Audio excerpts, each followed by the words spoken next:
Good morning, good morning, good morning, guys. Thank you for tuning in today. You're here with KD. BlackRoses is out today. She's okay. Nothing serious, I don't think. But you got KD today. How are you guys doing today? How was your weekend? Well, how was your week so far? I said weekend. Weekend just started, but how was your week? How did you guys survive the storm? Um, I don't know.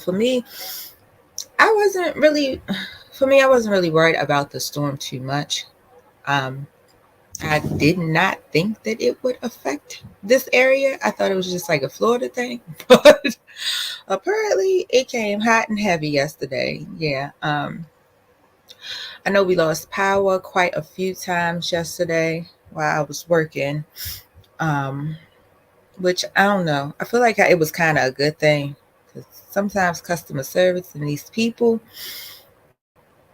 I don't know. I don't know if they don't know that you have their address on file. Like, I will come get you. Um, but yeah, so with the storm, I don't know. I guess I was still thinking like my whole thought process was still living like I was in Baltimore. So I didn't really feel like I was going to be too affected.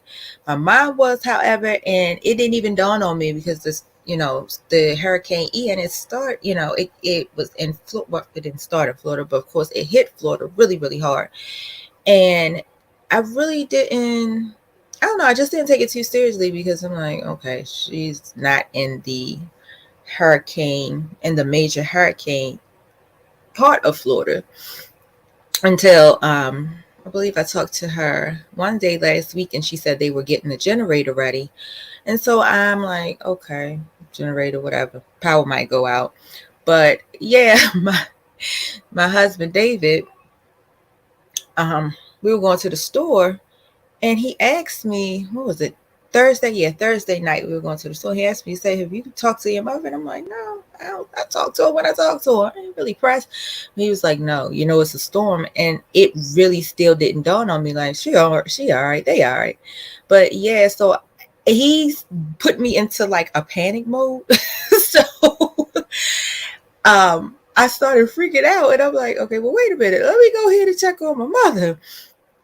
So I called her and it kept going to voicemail. So then I'm really panicking because, like I said, I really didn't think too much of it. So I'm really panicking because it keeps going to voicemail. I'm like, where is my mother? So I said, well, okay, let me use my Find Your Phone on the app, the iPhones. I said, let me use the Find Your Phone app to see where this lady is located. So I looked on the thing because she wasn't answering her phone. Her phone was going to voicemail. My stepfather's phone was going to voicemail. And I looked on the thing and said, let me stop panicking. Let me stop freaking out. Let me look on the Find My Phone app. I looked on the Find My Phone app and I'm like, okay, she's home. She's safe. She's fine. But then I forgot that she has a home line that she never uses. So I said, well, let me just call this home line because nobody really knows the home line. I believe she possibly only gave it to me and like my sister for like emergency purposes, but really nobody knows that line. So I looked at my phone. I'm like, okay, I still got the number. So I said, well, let me try it. I called it. They answered the landline. So needless to say, their phones went out. They lost cellular service. I don't know how long. She didn't say how long. And when I called them on Thursday, evidently they did lose power. Their power just came back on Thursday when I called them, but they still had no cellular service. But yesterday, I believe they got cellular service back. The only thing, thankfully, that happened to her house was the gate. She has these really high white fences to surround her property. A couple of the fences flew down, nothing major, so it wasn't like she had to get extreme repairs from flooding. She didn't have to get any repairs to like roofing. Her roof was fine, her house was fine. It was just a couple of, thankfully, like I said, it was just maybe 2 or 3 the fence parts that blew off, which I don't think it really would be that much to replace. And I'm pretty sure she has home insurance. So she's fine. But yesterday, after I got off work, and I said, well, let me just see how bad it is, because nobody's really saying anything this way. So let me just go outside and see how bad it was. So I got off about 6:30. I went outside. Oh my God. So evidently, and I never think about this, and this is crazy. I never think about, and I'm never mindful about, when I move to different places, when I look at houses and stuff, which I need to start writing this stuff down, because I was down here in North Carolina previously when they had a really bad hurricane that lasted for like weeks. We were weeks without power, without water. Like so many people were without shelter. I remember going to different shelters and donating clothes and stuff, because people, like, I'm talking about like the way it usually looks in Florida or New Orleans or somewhere like that, where they rescuing people from boats. But luckily, my house that I was in the first time I lived here in Lumberton is set up on a hill. So it was really weird for me, because all the houses around my neighborhood were flooded. Like, they were flooded. But our neighborhood, it looked like nothing hit it. It was sun outside. It looked like nothing. But when you just literally come out of my street, drive up the street, like, it's a gas station that was literally in walking distance. I'm not lying, in walking distance. I wish I could find a picture. And the water was up to the top of the gas pump. But I'm literally right down the street, and it was no water in our neighborhood. Of course, like I said, we lost power. The water did cut off. The water did shut down.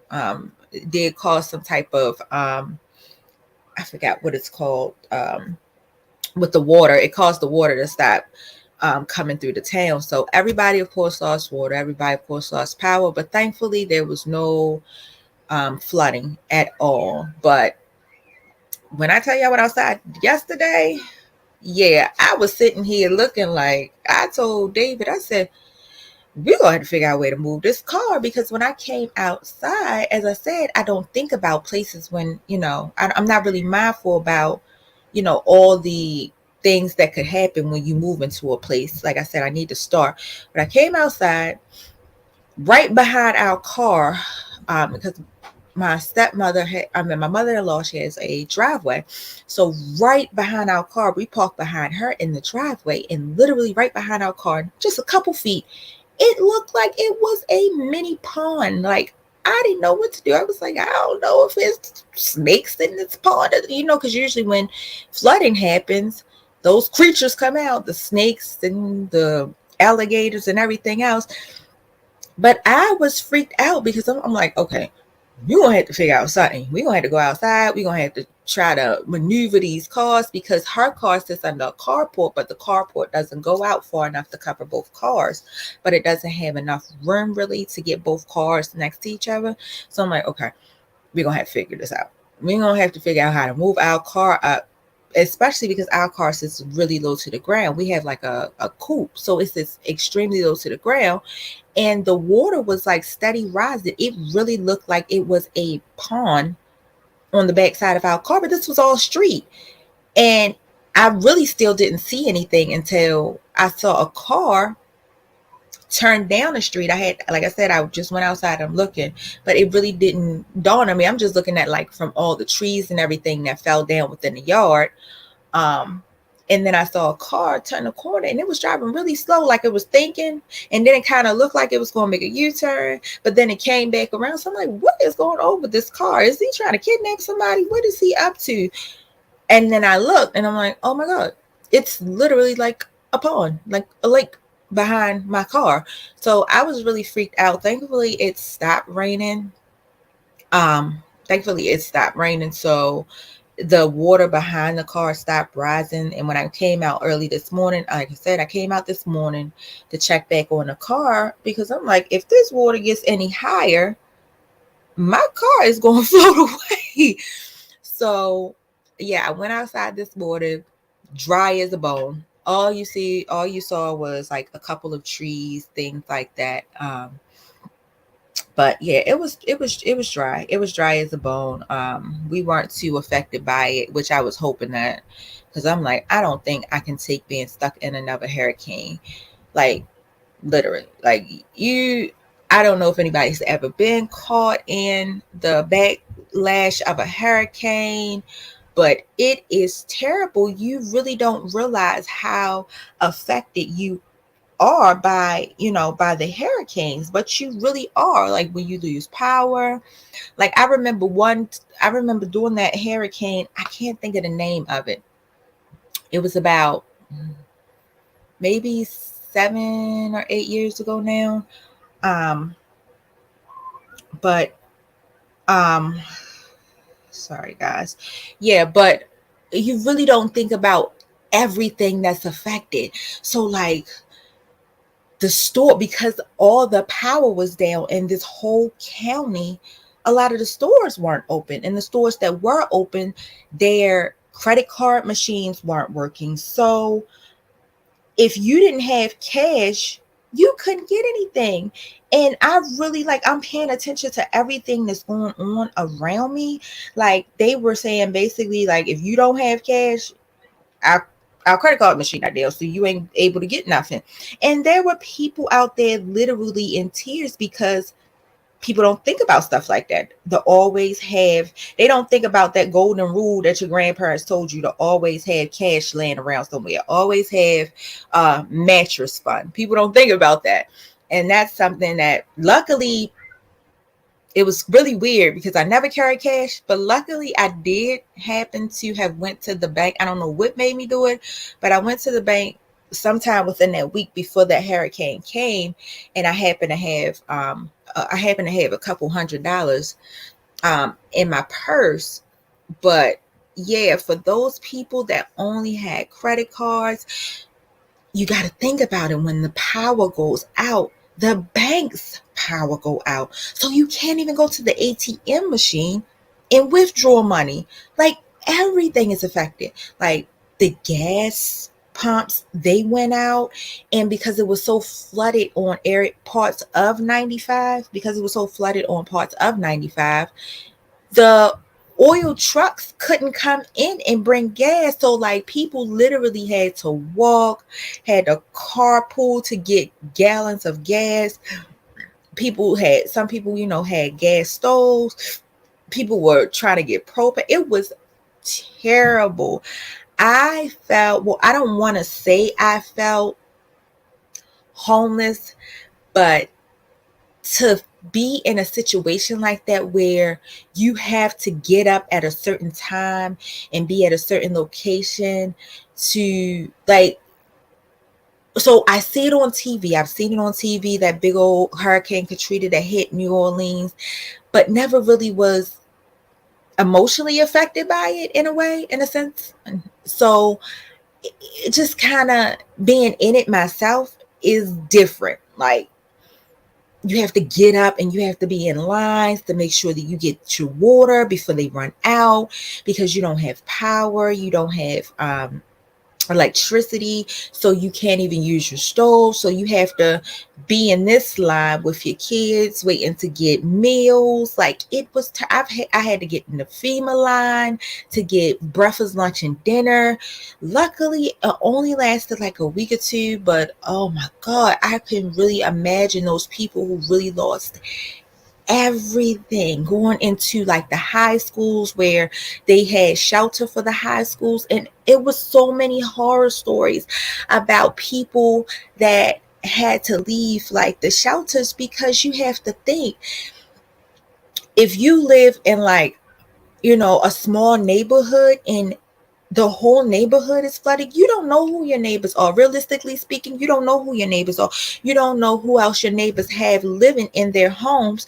So when you you lose your home and your home is flooded, and so you're in this shelter, you have all these people that are staying in one big opening, like one gymnasium, like a big opening, and they have cots and stuff.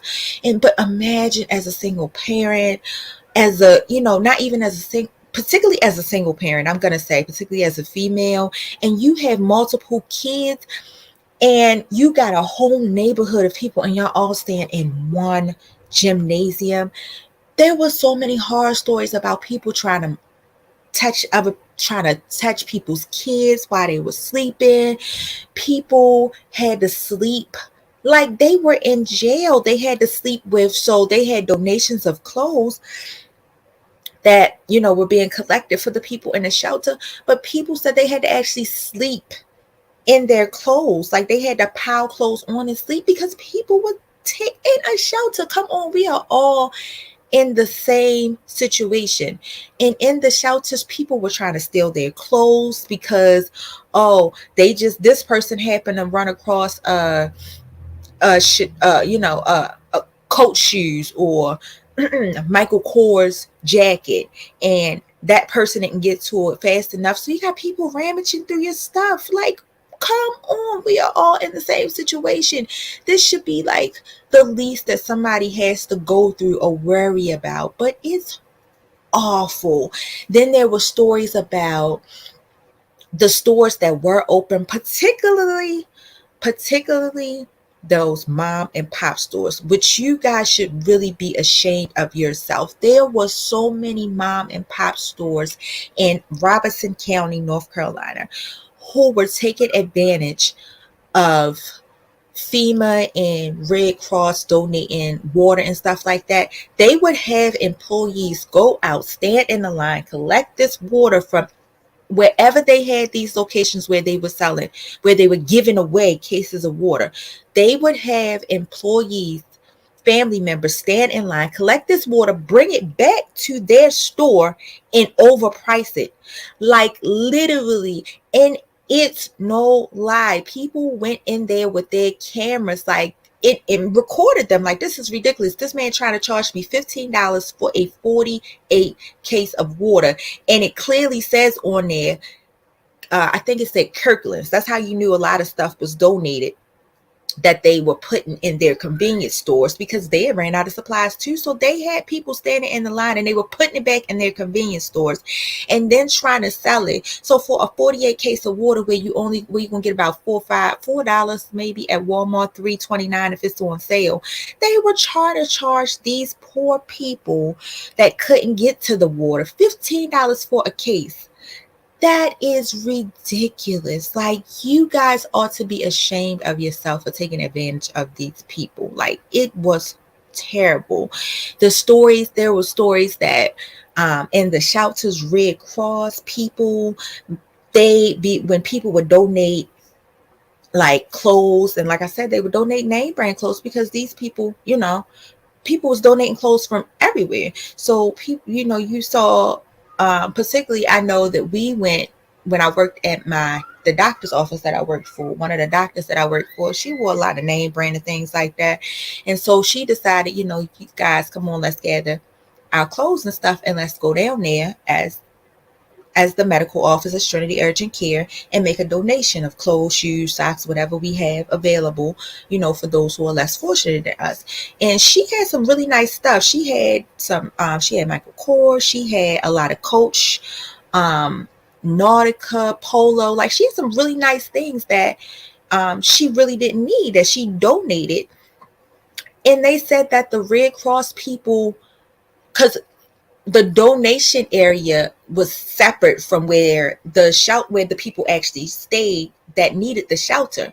So we were bringing the clothes in on the back end. So the people that needed the clothes, they never actually seen them because they had set times for them to line up and go through the clothes and find clothes that they needed. So, but in the back, the people from Red Cross, they were in the back separating the clothes so that they could set it up properly for, have it more organized, like a kids section, a women's section, a men's section, breaking down, toiletries, socks, things like that. They were trying to break it down, but in the midst of that, they were taking stuff. They were taking the items. They were stealing the good clothes, per se, the good clothes, and taking it back to their car. I mean, blankets. People were donating brand new blankets like the ones you get from Macy's with the 300 count thread. They were taking those items and they were taking it back to their trunk. They actually caught a lady. I remember this. They actually caught a professor, well off. She had nothing wrong with her house. Nothing happened. They caught her on video. She had gathered all these brand new, she had went and got in there, claimed she was volunteering, and they caught her taking brand new comfort sets, brand new name brand. I mean, $300-$400 comfort sets, taking them back to her trunk to take them to her house. But you're supposed to be volunteering. Like, it's terrible. It is terrible. But like I said, needless to say, I don't want to keep rambling on about it. It I mean, I don't know. I don't know. I can't speak for anybody else, but it's terrible how people can use people, well, not use people, they use people weaknesses. Like, they use people when people are down on their luck, when people are, have a need for stuff, when things happen, they use this time to take advantage of people who really need the stuff. It's terrible. Like, I don't know. I don't know if they can do some type of extended background check or what have you, but it's crazy. I don't think I have the heart, like, if you even have it in you to do that, like, that means you're capable of doing anything. That means you go in the store and steal, because that's basically what you did. You went in the store and stole. It was a store. It was a store who gave, it was like they had it set up like a store, free stuff. And then I believe the lady was like somebody of the church, higher up of the church. She was stealing. She was stealing comforter sets. Like, come on. You have they said she had a really nice house, a couple acres, a really nice matter of fact, the video, she was in a brand new daggone Cadillac.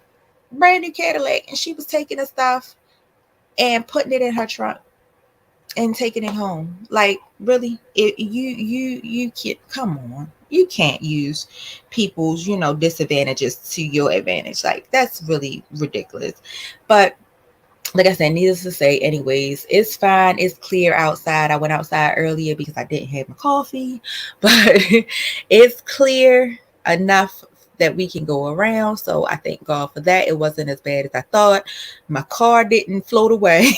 Thankfully, my car didn't float away, because I don't know. Like I said, it's those little things you don't think about. Your car is your lifeline. I work from home, so I probably could have, maneuvered some stuff around, but you never know. You need a car. You need a car, especially down here. I'm not going to say you need a car everywhere you are. When you have convenient transportation, like you have public transportation, things like that, you don't need a car. But here in this small town, we have no public transportation. We don't even have Uber, Lyft, DoorDash, none of that. We don't have it. It doesn't exist in this town. So you don't have a car, you out. Because you got to drive about the closest store, like big store where you absolutely need to go to, like emergent store, it's about 15 minutes from here, about 15-20 minutes. And that is not good walking when you need a lot of stuff. So yeah, thankfully, like I said, my car is okay. The house was okay.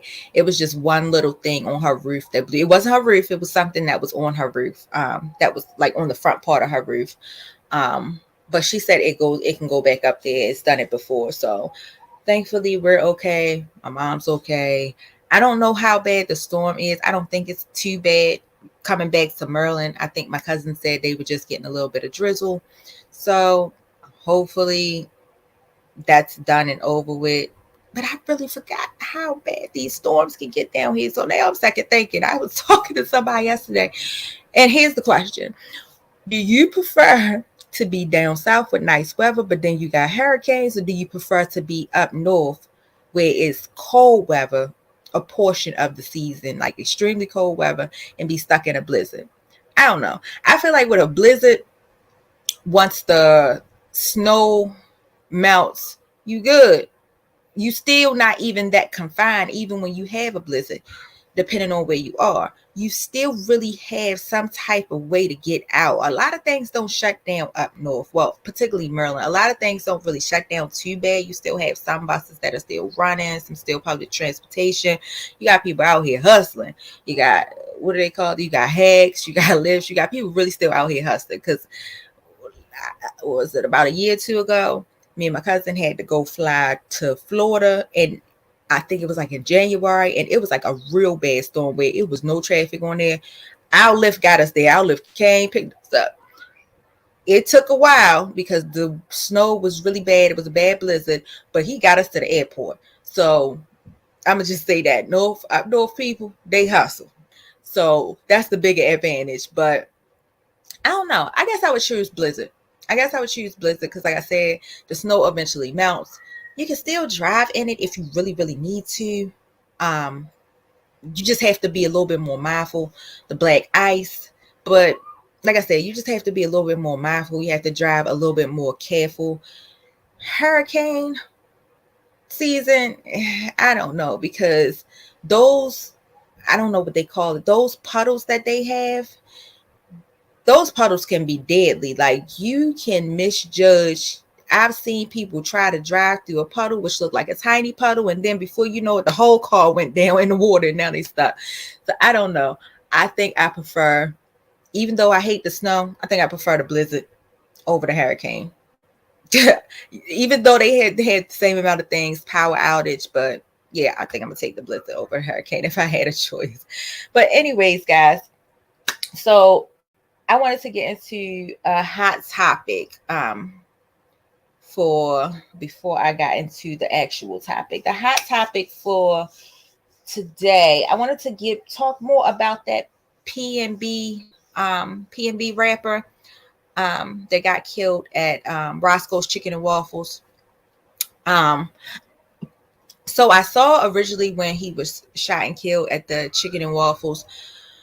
But then I just looked on Instagram yesterday and saw a little bit more about, they had some new development. Let me see. I was trying to pull it up before I got logged in. Let me just think. So it was saying something about, it was a guy who, the driver was the father. It was like, basically they were saying it was a family setup. The driver was involved, who was the father. The little boy, the 17-year-old, who was the son, was the shooter. And the stepmother even had something to do with it in some type of way. I'm like, what is really going on? So this is what y'all really doing. Y'all really doing having family events, having family outings where y'all really sitting out to rob rappers. Let me tell you something. When FMG has to do their traveling, when we get to a point where we traveling, I'm going to tell y'all something. First of all, if you haven't learned your lesson by now from Young Dolph, from Nipsey Hussle, I hate to say it, from Pop Smoke, I hate to say it, but if you have not learned your lesson, stop posting on Instagram where you are. That is the biggest thing with the majority of these rappers. I understand that you have managers, you have publicists behind you, and they want you to consistently advertise and promote yourself, but you don't have to promote everywhere you are. Like, if it's not pertinent, like a show, a book signing, if it's not a meet and greet like Chris Brown did, even he did the meet and greet, and I don't even think you had to pay some money to figure out where this meet and greet. And I think, like, at the last minute they sent you a secured address where the meet and greet was. But I just want these rappers to just be more mindful. Be mindful about the people that are around you. On social media, be mindful about you promoting yourself and be discreet. Try to make, if you're going to go in these places, have some type of contract or something with these business owners, that your establishment, you can have some type of contract, something in a contract before you visit these places. Because let's be honest, if you are a rapper and you are a multi-million-dollar rapper, you making, hit singles, and you got, you're going to have millions of dollars worth of jewelry on, and it's only going to be you. I understand you from the hood. You a thug, you from the hood. You came up from the hood, but these people not your friend no more. They're not your friends. So you have to be mindful about that. You can't come to that same hood anymore with that same mentality. Because, of course, they're going to tell you, yeah, bro, yeah, you the realest and this and that. But in the meantime, while they telling you, oh, you the realest, you come back, you always come back to the hood. I promise you, for the right price, they got that nigga waiting in the corner pocket to take you out. Because meanwhile, while they in your face, they like this on the phone. Yeah, this nigga just came up. He came up in this car. And he here for a while. He went to go use the bathroom while they sitting here talking to you. You got to be mindful about that.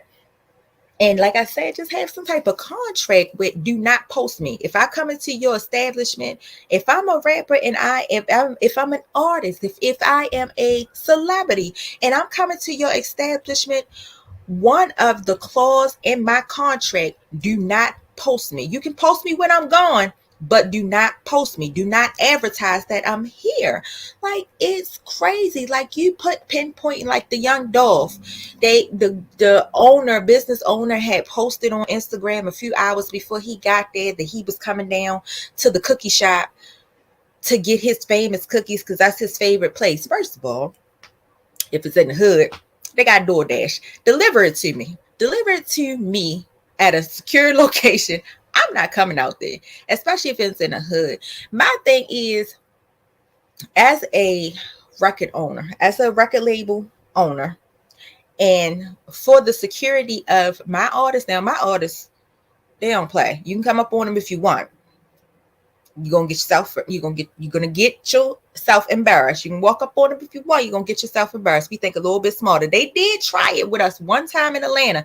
Our very first trip in Atlanta, them Atlanta boys tried it, and it's funny because my father told me that they would try it. He said, yeah, you gotta be mindful. When you go to Atlanta, my father told me our very first trip to Atlanta. He said, you go to Atlanta, you and your record label, y'all go to Atlanta, y'all be mindful. Them Atlanta guys, they on some scamming stuff. Y'all gotta just be careful, be mindful. And that's crazy because they did try it. Literally, we went to Atlanta. We went to a mall in Atlanta. We all have our FMG. We walking as a unit through, the boys wanted to do some shopping. They wanted to see Atlanta. It was their first time in Atlanta. They excited. And a group of guys, they seen them looking at jewelry in the mall. They seen us in the shoe store. Everybody had bags of shoes, but we were kind of deep. We walking in the unit. They tried it, but what they did not realize is that the majority of the pack is from Baltimore. So we already seen you before you seen us. You walking up to us randomly. First of all, you messed up. Your number one mistake was when you walked up to us randomly and asked us, do anybody want to buy some smoke? Nobody does that in Baltimore. So you already signaling yourself. Ain't nobody walking up to you randomly in the mall. You want some smoke. You know where I can get some from. You look like you from here. We don't look like we from here. So why would you walk up to us and ask us if you know where the smoke is? That makes no sense. But then you're making yourself obvious. You're standing outside the stores only 1 or 2 feet away so we can see you staring at us. So they tried it one time, but just be mindful. Like I said, have some type of clause with you and your manager. If you're going into those hood locations, do not post me. Do not promote me and post me until I'm gone. Like, that's just ridiculous. Like, it's too many artists being killed just off of simple stuff like that. And it should be really, it's mind-boggling because I feel like as a business owner, if I have somebody of a certain status coming into my establishment, I want them to come back. So I want them to be safe and secure. So I don't think I would do anything like that. I don't think I would I know you're excited and you want to promote your business and say, hey, I have so-and-so coming in today. But it's just as good as wait until they leave to say, hey, I had so-and-so in my business today. This is how great our cookies are. This is how great our cakes are that I had so-and-so. He came all the way from California to Mississippi just to come to this place and buy my cakes. It's the same. I mean, and post your pictures. That's your proof. You have it there. You don't need to post them ahead of time, because I feel like, in my opinion, I feel like they were set up. I feel like they were set up because, as a business owner, why weren't you mindful about something like that? Why would you pre-post that you have this celebrity of a certain stature coming into your establishment? I feel like it was all a setup. But yeah, with this, with P&B Rock, they were saying like, there was the father. I'm trying to pull it up. I cannot think. I can't. I had it yesterday. The guy's name that they said was the driver. What was the guy's name? I'm trying to find it now. I saw it somewhere. Yeah, I can't find it. I saw it somewhere yesterday. They were saying who the guy was. It was evidently, I don't know why I can't find it today. I should have wrote it down. I have no. Freddie Trone, that was his name. They said the guy who was the getaway driver, his name was Freddie Trone, Lee Trone, and he dropped his son off. They were already set out in the parking lot. And they were scoping out the parking lot. They had been hanging around the parking lot earlier before P&B Rock had got there. And so he literally bought his son. Yeah, he bought his son literally to commit a crime. His 17-year-old son. He bought a 17-year-old son with the intent that we're gonna get this nigga. We're gonna rob this nigga. And then drove off, knowing that your 17-year-old son just murdered and killed somebody. You let him jump back in the car and you rode off.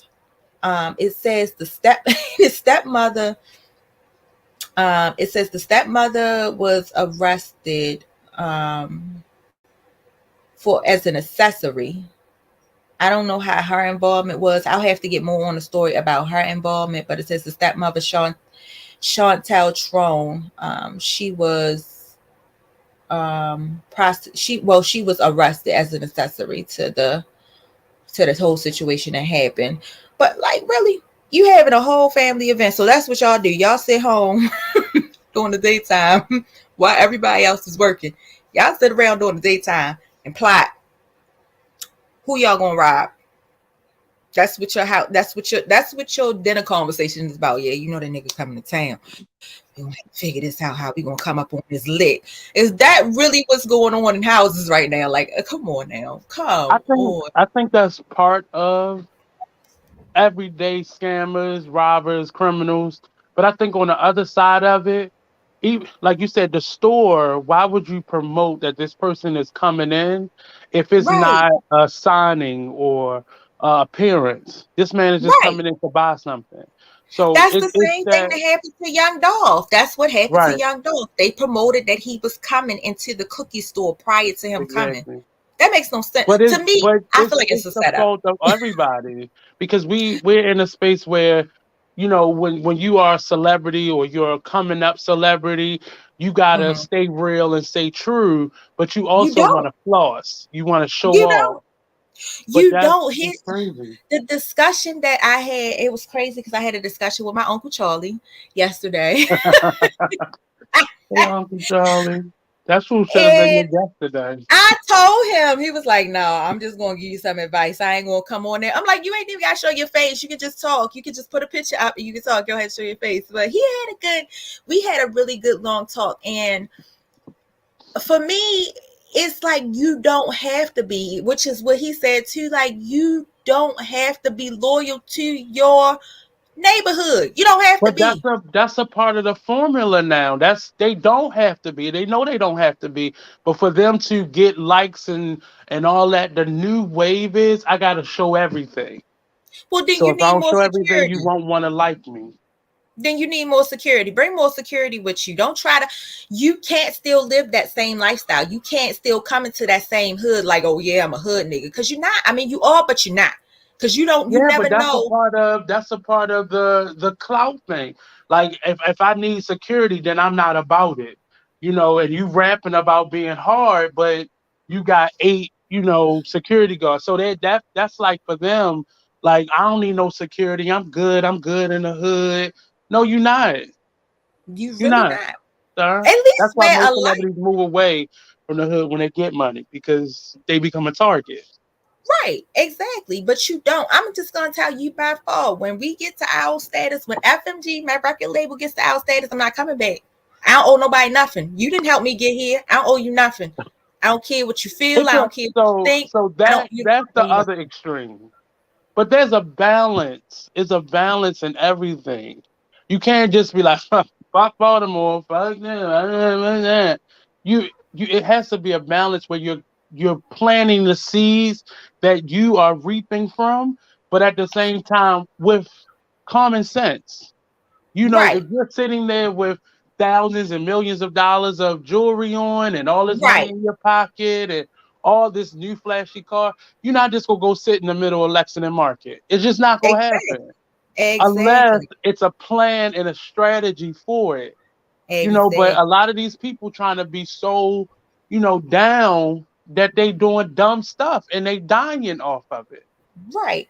And then on top of that, they said the girlfriend had posted a picture too. Like, what are we doing, man? I believe So she her, had some so her involvement social too. media. Because I was just watching an interview and they were saying, what? Remember when you didn't know who the person was dating? Remember when you Right. didn't know anything about their family unless they told you something or they wrote a Right. book or did a documentary? You didn't know. Right. Now these people want to be as famous as the person As who is person. the light. They That's want to true. be as famous. And that's That's that's definitely true. scary. That's definitely true. I can definitely attest to that. Everybody want to be Instagram famous. Why Right, can't you just be everybody. with the You ain't person did for, nothing. You ain't wrote a song. You ain't performed at a concert, but you want to be as famous as the person who is actually doing the work or putting the work in. absolutely. That goes even back to the entourage. We Hmm. tell my son all the time, when once we get you out there, you got to be mindful about who you have around. My husband was like, he ain't going nowhere. Even if he want to have a party, once he get to a certain status, he ain't even have a party. I'm right there by his side. He need to go to the bathroom. I'm standing by the door. I'm not playing this game with my son, but we teach him all the time. When you get Right, to a certain status, you have to be mindful about who you keep around you. Don't let some friend just pop up out of nowhere and all of a sudden, oh, that's your man's, that's your homeboy, that's your friend. right, We right. teach him that now, because now, like, even when he went to school, we just moved down here. He started school. On the second day, he was talking to me. He was just having a general conversation. I said, Khalid, where's your pencils? You don't have a pencil? He was like, no, mommy, I don't have a pencil. I said, Khalid, I have millions of pencils. I have two big things of school supplies. Why aren't you asking for pencils? He was like, because my friend gave me a pencil. I said, your friend? Hold on, let's back this up. You just moved here. You don't have a friend. You don't have a Right. friend and nobody but God. Let's just get that back this up. You have a classmate. He's like, no, mommy, that's my friend. I said, no, you don't call anybody your friend that you just met. I understand people are excited that you're in their class, because he said people are excited. They're all like, oh my God, I can't believe I have a rapper and this and that and the other. So they're excited. They like his accent and all this other stuff. He from coming from Baltimore to a small town, but just be mindful And about look, who and you look call your how friend. adult issues are being forced on children. Children are naturally friendly and cordial with each other. Right, And adults have put in their insecurities and their fears. And understand, not speaking about a parent warning their child, but that's a part of the guidance. Like right. get to know a person, try. But Yeah, get to know a we're having person. to tell our children you don't have no friends. You don't, Yeah, and that's the way we think as adults. right, And it's sad that now we're introducing our children to adult traumas and triggers and struggles before right, they're even old enough to know what to do with it. right. Yeah, so and that's what we kind of explained to him, like, you get to know Mm-hmm. him. Be his, talk to him a little bit more before you call him, before Your you call friend, this person your friend, because right? you never know. And these kids in this neighborhood, I hate to say it, but I've seen it with my own eyes. A lot of these kids in these neighborhoods, their parents, I've seen their parents in the daggone grocery store fighting up and down the grocery store over little Yeah. things because she said something on social media about me. This town is very small, and their Mm-hmm. parents have a very slim level of maturity. They Uh, out they I seen Slim a is how about whole none? girl. How about none?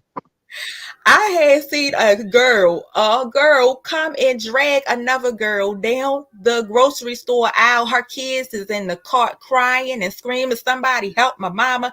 And she dragging the girl up and down the aisle. For what? Come to find out it's over a man.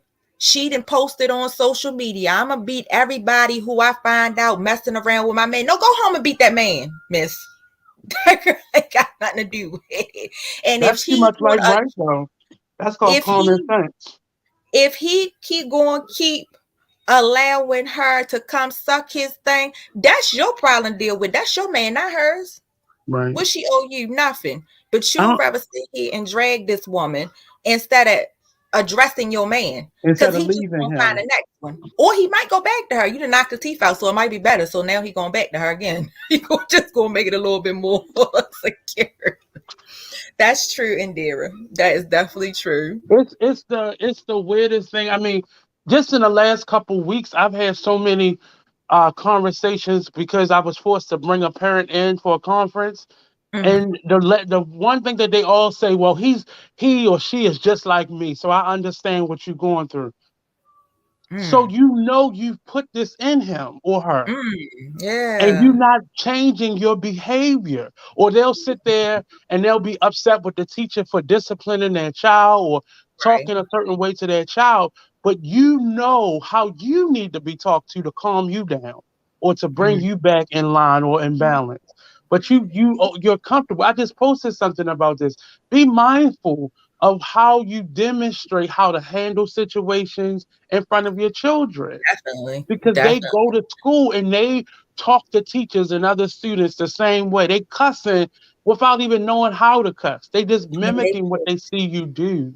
and they pay attention to everything. Even if They you're the pay greatest attention to parent, they're everything. watching what you do. Everything. You ain't lying. I told you, my daughter, she came to me and she watches everything. Otherwise, and I know she watches everything because the first thing that she does when she goes to the store, we go to Dollar Tree and things like that. I pick up my little odds and ends. She goes to the makeup section because she Uh-huh. sits there on the counter when me and my husband go out on our little dates. So if I have an event or something, I sit there Hmm. in the mirror and I'm sitting in the bathroom and I'm putting on my makeup and she's sitting right there watching me do everything. Right. So then she goes in the store. She wants to pick up the little fake little makeup sets and try to pretend to put on her little makeup and stuff. And then she told me one day, she said, "Mommy, I want to be just like you when I grow up. I'm gonna wear, then I can wear your shoes and your heels." Hmm. And I said, "You really have to be mindful." And that's when it sunk in.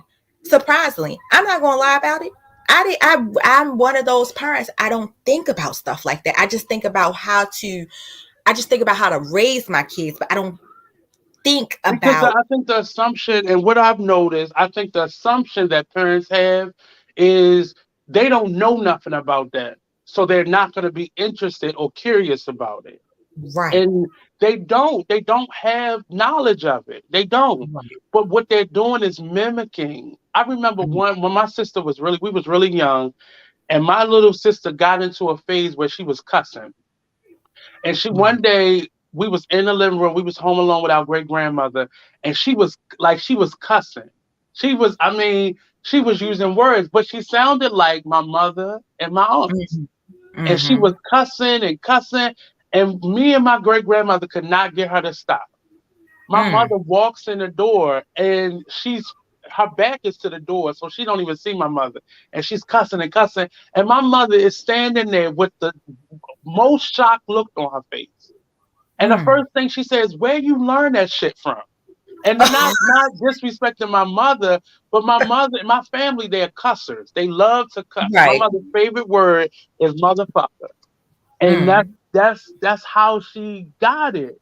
And my mother was so like bad for my sister. Probably was like 5 or 6, and she was Mhm. going off. And every Right, children go through that, but they get it from somewhere.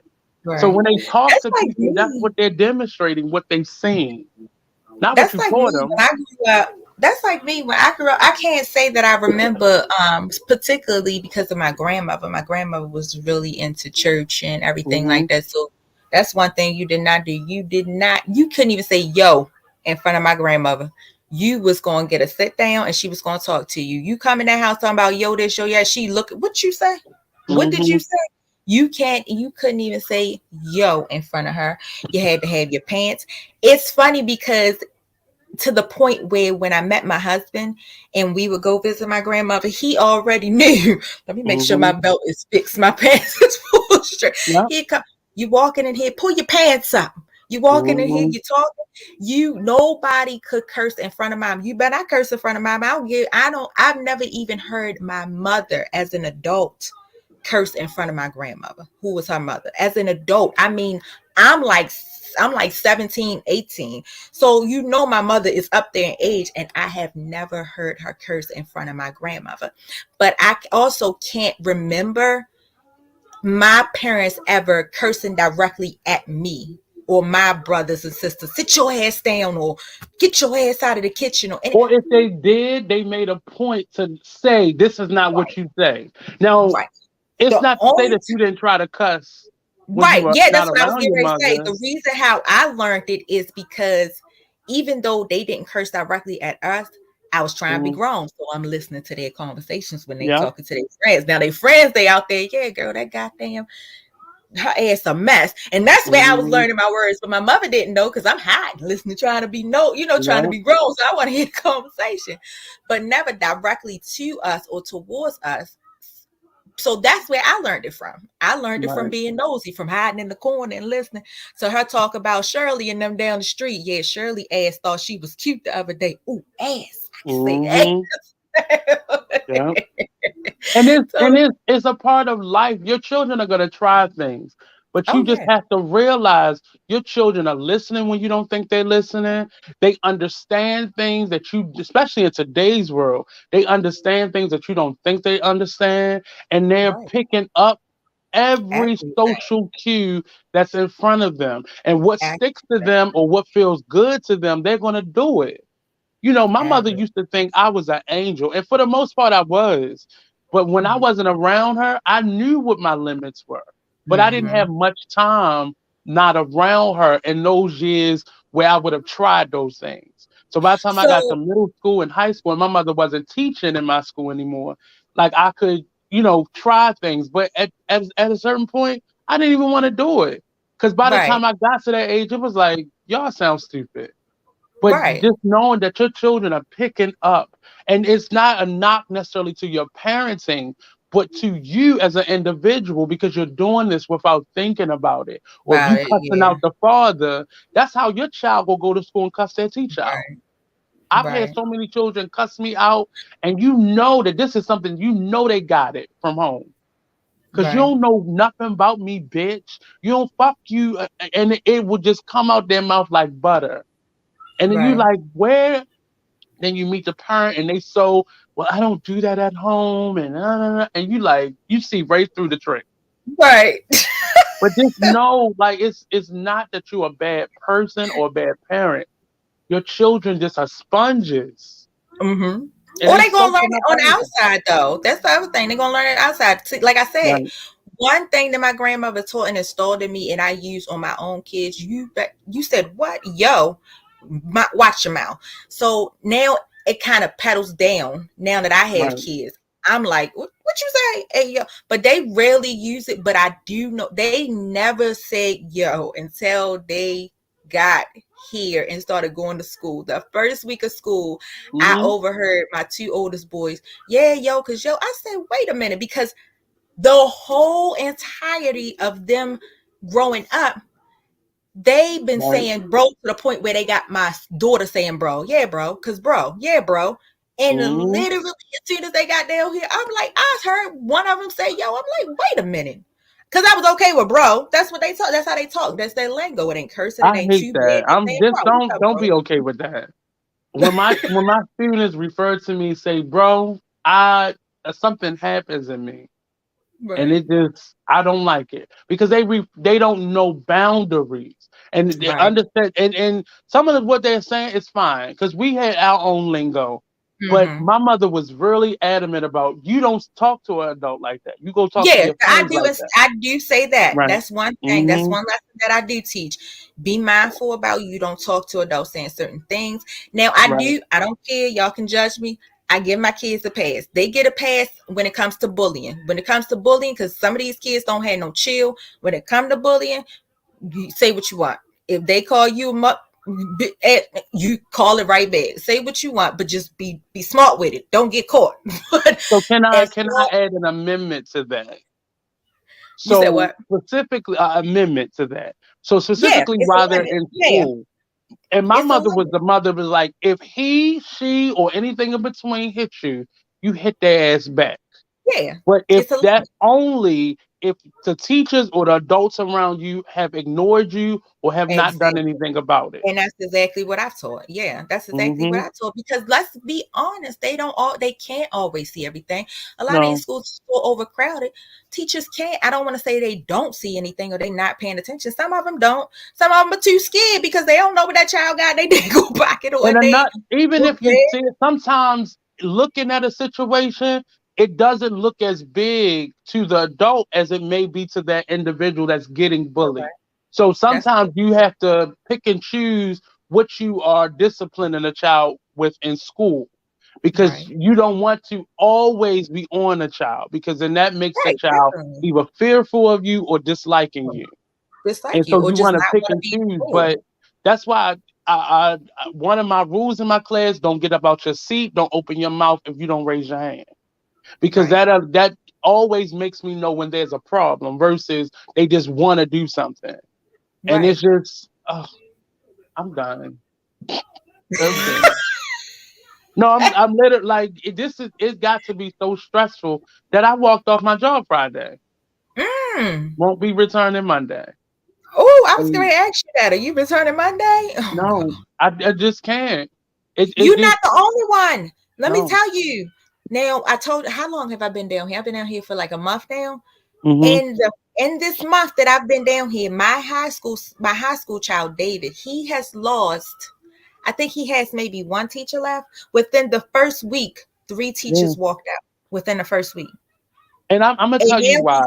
For me, and I can't speak for anybody else. And I feel bad because I had well, one lady, she was faking it because I had gone to her as an administrator and she did the whole thing. Well, I'm upset too. I'm frustrated too. And you know when your parents do that, you like, bitch, I didn't ask you that. I told you what right, my problem was. right, Another teacher I could tell because he's a new teacher who went through struggles and figured out some ways to get through it. But for me, being put into unsafe situations are when, as a principal, administrator, a teacher's coming to you with issues, and you're getting annoyed by that teacher versus this must be a problem. Let me step in. And right. simply sitting in a parent teacher conference is not doing your job as an administrator or a principal. And I know they have so much more on the administrative side, but Mm-hmm. they also have responsibilities on the one-on-one, the interpersonal skills within the school system. And for Right. me, we're only a little over a month into the school system, into the school year. But I had my principal making decisions for me without talking to me and Mm. putting me in situations where you're not concerned with my stress levels. You're not That's what I concerned was with the going to say. work You still that want I'm to be mindful of your employees and their right. mental And they're stability. I not. understand. They're not. And many of for all Mhm. these teachers to be feeling the same thing, a lot of the principals are looking at it as you're lazy or you don't want to do. If you're not feeling good and you call out, they make you feel really bad Bad. about That's needing to protect yourself or to surprisingly, be you know what, right. Nate? Surprisingly, that's the medical field too. Yeah. I've noticed that's I and just one of told a the nurse reasons why I got yesterday. away It's from very medical field. similar. That's one of the reasons why I changed from the medical field. They look at you if you call out and you just not feeling well. Sometimes you just need a mental break because sometimes those patience can Yep. be challenging. Yep. And they look at you, or they send you smart, like our old manager, she never did it to me, but I've heard stories and seen the text. She texts other people like, you need some more time off. Like, what is that supposed to mean? Like, ain't that's what Right. sick leave is for? I'm not here. Goodbye. And it's I have it's to it's be here. scary though. It's scary. I just finished my Uber yesterday was a nurse when I was leaving school. She's like, "Oh, you must be she said, "Oh, you must be doing a big project." I said, "No, I'm leaving." And she Mm, shared her story about leaving, or she downsized her hours, so she only works every other weekend now.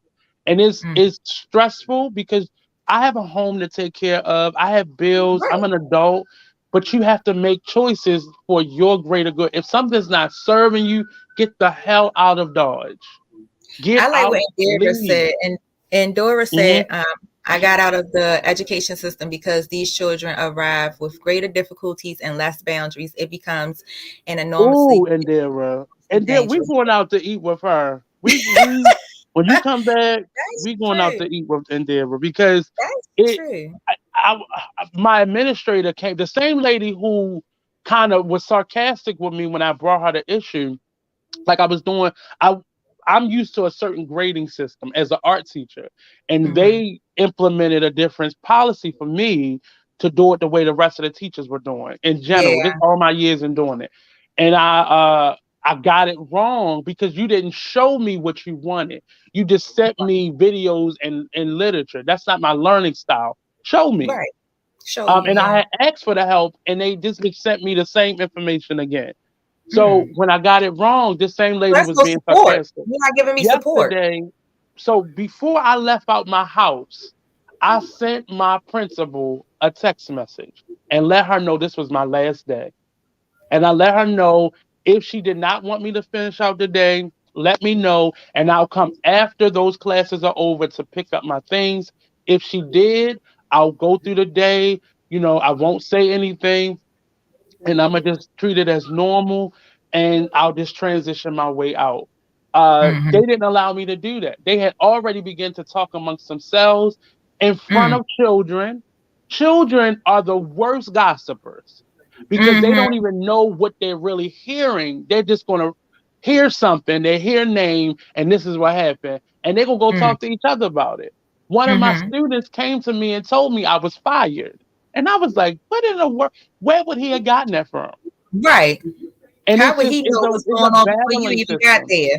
Right. Exactly before I even got, but I did that because I did not want to have the very uncomfortable conversation of getting there and making the decision at the end of the school day. I don't Right. like when employers do that to you. So I'm gonna tell Right. you what it is up front.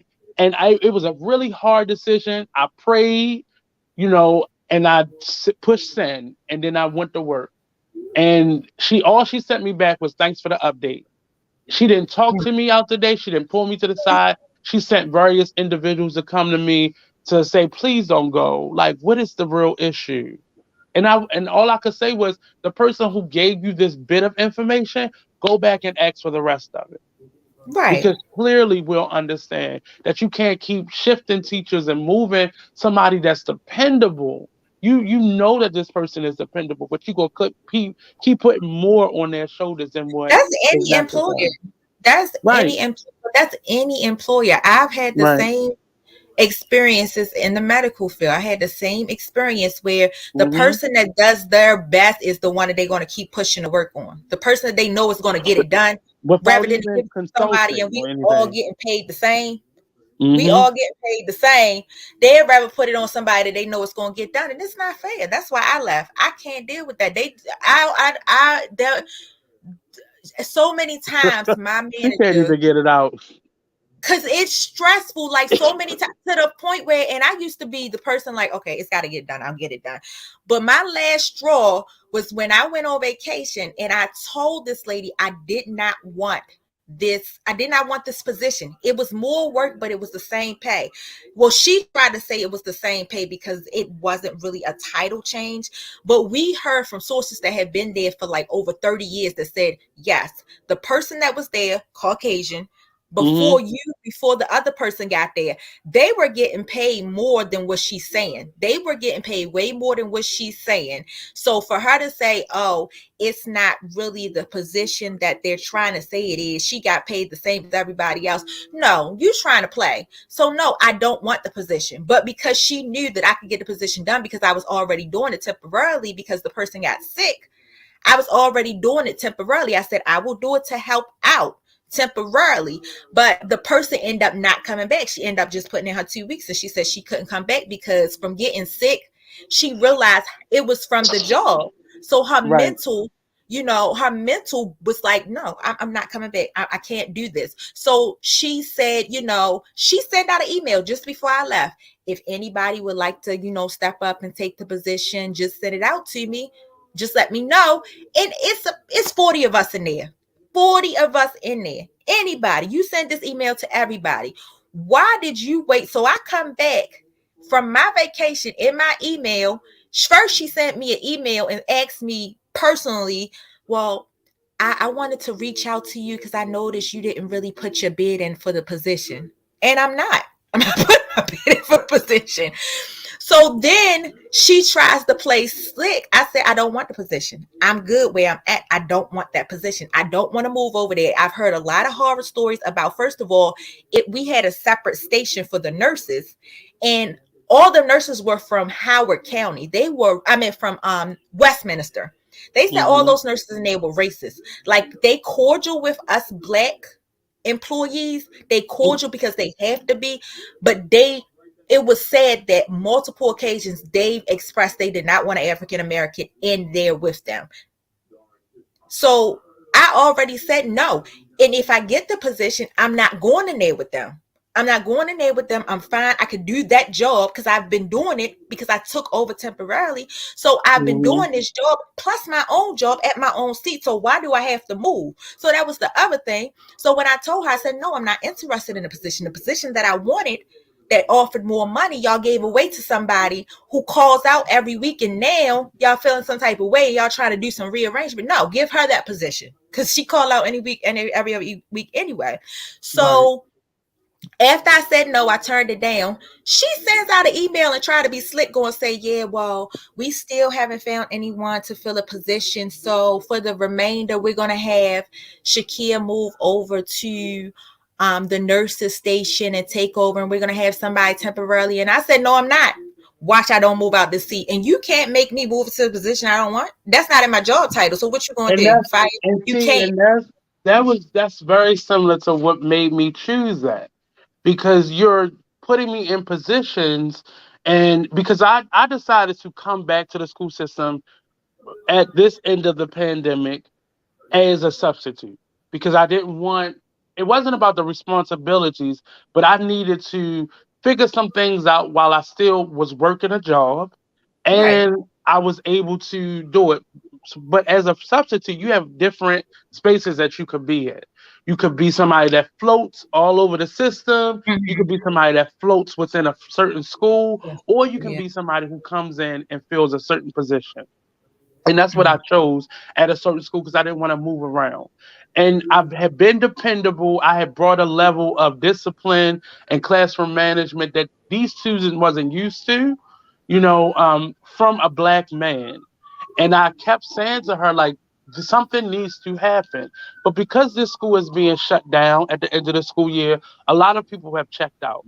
A lot of Mhm. teachers have left. A lot of students have left.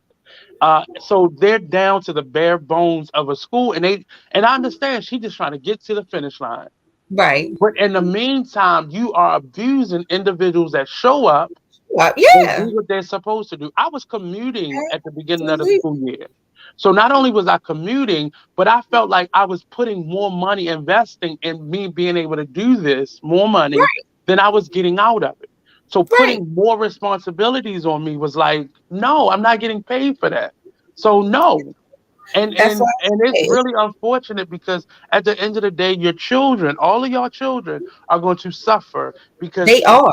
because these principals are refusing to do They their job. are. My son, my oldest son, the last teacher that walked out, he said that was my favorite teacher. It was Yep. horticultural class where they learn how Yeah. to plant stuff. He said that Hmm. was my favorite teacher. She walked out. He said she told them this was her last day. She walked out. They said she told them why though. She said because the teachers were bullying her. They were saying she was too old to be there. And she said she would come in, and it's another horticultural teacher who is younger. She said she told them that she would come there and like take her stuff without asking because she wasn't bringing in her own supplies. So she would come and take her stuff without asking. And she's reported it to the principal multiple times. And the principal's basically like, y'all adults deal with it. But she's like, this is my money. Like y'all didn't give me this supplies. I had to pay for this supplies at the beginning of the year for my own students. So this Right. is my money. So for her to come, for y'all to allow and say for us to deal with it, the fact that means that you are giving her a pass that it's okay to steal my Yep. stuff. So she left. Hmm. She said, I'm leaving. This is my last year. And then my son was like, that was my only favorite teacher. I don't want to go back. And I That's my felt favorite bad teacher. because even some of the students that I was having issues with were starting to come around. And it was crazy. One of the students who gave me the most issues, I had packed all my stuff up and I had left out the room, and I could hear him talking to the new teacher, and what how he was talking to him, I felt all my hard work being displayed for another teacher. And I Right. didn't take it personal, but I understood what needed to happen. He needed a fresh Right. start. Right. And maybe it was my moment. I needed to move out so they could actually display who they are with somebody who did not know them before. So I, Right. I took it as a pat on my back and a pat on his. But did the principal say goodbye? No. She didn't come in. She hasn't texted me. She hasn't messaged me. And it's this status quo. So for me, a lot of teachers, like nurses, are feeling this is going to go on with or without me.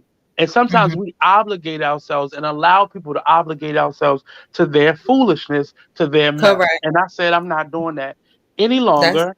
And I'm not allowing anybody to make me feel bad because I'm choosing me or I'm sometimes choosing it's my the best. sanity. Sometimes change is the best decision to make, no matter how long you've been in a career or a certain field. Sometimes change, because I Yep. never thought I'd be a banker. I'm like, I don't even like counting money. I ain't good with math, but I am content. I love it. I have the stability, I have flexibility. I'm Right. here with the kids when they get off. I learned, I caught on quick. Even my supervisor, when we do our evaluation, she's like, and you said you ain't never been in banking? Like, always looking for opportunities. I mean, from home, like always opportunities. People get promoted within a year from home. Like I just had a lady that came from regular banking retail, which is mine, where we deal with just savings and checking, people just calling to check their balances. She just Hmm. moved a mortgage after a year, and they have weekends off, but they still work from home, and they only work from like 9 to 5, and that's it. Right. Right. So she's like, you don't display like you've never been in banking. Like it's so easy to catch on. And sometimes, like I said, I've always wanted to be in medical for as long as I can think back. I've always wanted to be in a medical field. I want to be like my mother. My mother was a computer programmer for different medical offices. So I wanted to be like her. I wanted to be in the medical field for as long as I can remember. But sometimes it don't matter how much I went to school for it. I have a loan I'm paying back for it, for medical billing, like all that stuff. But Right. sometimes your career, it's good. Change is good. Even though you've made it your career, you've made it your lifetime passion, and you put so much time into it. Sometimes change is you have to. It's needed. It's necessary. It's needed. And don't make anybody make you feel like you're not doing the right thing and you're not being all that you could be. You're Because right, and they'll work you to your death right, and then and you're right, replace and you. the children will suffer. They do. The children do suffer. These kids are I'm freaking out. Like, so you mean to tell me the rest of the school year, possibly my kids gonna have different substitutes every day? Like they not really Yeah. getting to learn. They not really getting the materials that they need to succeed if you got substitutes every day, and then they have to catch on or catch up to what was supposed to be taught like And last that's minute. that's what's going on. That's what's going on at the school that I was at. That was the problem last year when I came in because I was their fourth grade teacher. And I immediately said, nope, stepping back from that, not doing that. Because they had went through a string of substitute. So they didn't have any structure. So that was me calling parents every day. That was me having meetings, doing lunch bunches every day, trying to get them to curve their behavior. And it just wasn't working because the leadership was scared. And it was just unfortunate, but it it it happens that way. Yeah, and So, Deborah said them principals can be very clicky. I think so too. but that's in any it's just like any other workplace It environment. is. It's not It is. even different. It's just that's how all workplace environments are. But And it should be. But let's get to this topic. Speaking of these crazy people. So the topic, the controversy, the topic I had this week was this cartoon controversy. The biggest thing is about Haley Bailey being the Disney's new mermaid. What is mhm. going on? What is really going on? These Twitter people. Who are these people? Who are you? Why does Well, it matter? I'm not even going to say they're all white people. They're all people who feel a certain kind of way about their material and the fact that they are no longer the majority um, in these situations. It's They change. are No, it's change. I think it's change. People right. cannot accept change. People are Yeah, stuck in their ways so badly crazy. now. It makes no sense. People are stuck in their ways. And it's it just bothers me every time I see this. Every time a movie comes out with an African American, or not even African American, just somebody of another minority. Every time a movie's come out with somebody of another minority for a classic movie that's always existed, it's always some level of controversy. Well, they can't do that because they black. What does it matter? Can the person play the part? No, but Did that's the not what they're person? looking at. That's not how Hollywood, that's not how media goes. They're simply in a space where um they're only interested in what the aesthetics look like.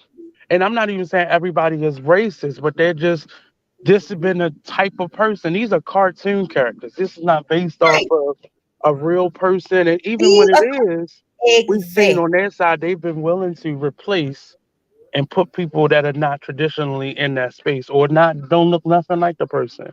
But we're talking about a mermaid. Exact right. A mermaid. Like they say, a mermaid is a majestical creature. So it's no color. Period. It's no color. So Right. it's just ridiculous. So I kind of did. I was looking at the things on Instagram, about the different reactions. So I showed my daughter. Um, she loves Little Mermaid. Little Mermaid, it is one of my all-time. Matter of fact, I've watched it a couple times within the last couple of weeks because I like Little Mermaid. I love Little Mermaid, and I'm just trying to get her into those Disney character cartoons that I used to watch as a child. I had for the little books that we read at night and things like that. So I just like her to just be girlyish, just like princesses and things like that. So I let her watch the trailer for the new Little Mermaid, and I said, "Well, what do you think about?" I said, "You remember what the old mermaid looks like? The usual mermaid, Ariel with the red hair, fair skin." I said, "What do you think about the new mermaid being African American? She's black like us." She said, "Oh, that's great. That's awesome." I said, "Why do you say that?" She said, "I love Hmm. Little Mermaid and I want to see it. That's awesome, mommy." Now, mind you, my daughter's only 5, and she's like, "That's great. That's awesome." So she had me cracking up this morning. She's so extra. I need to get her in some acting classes because she's so dang extra. Hmm.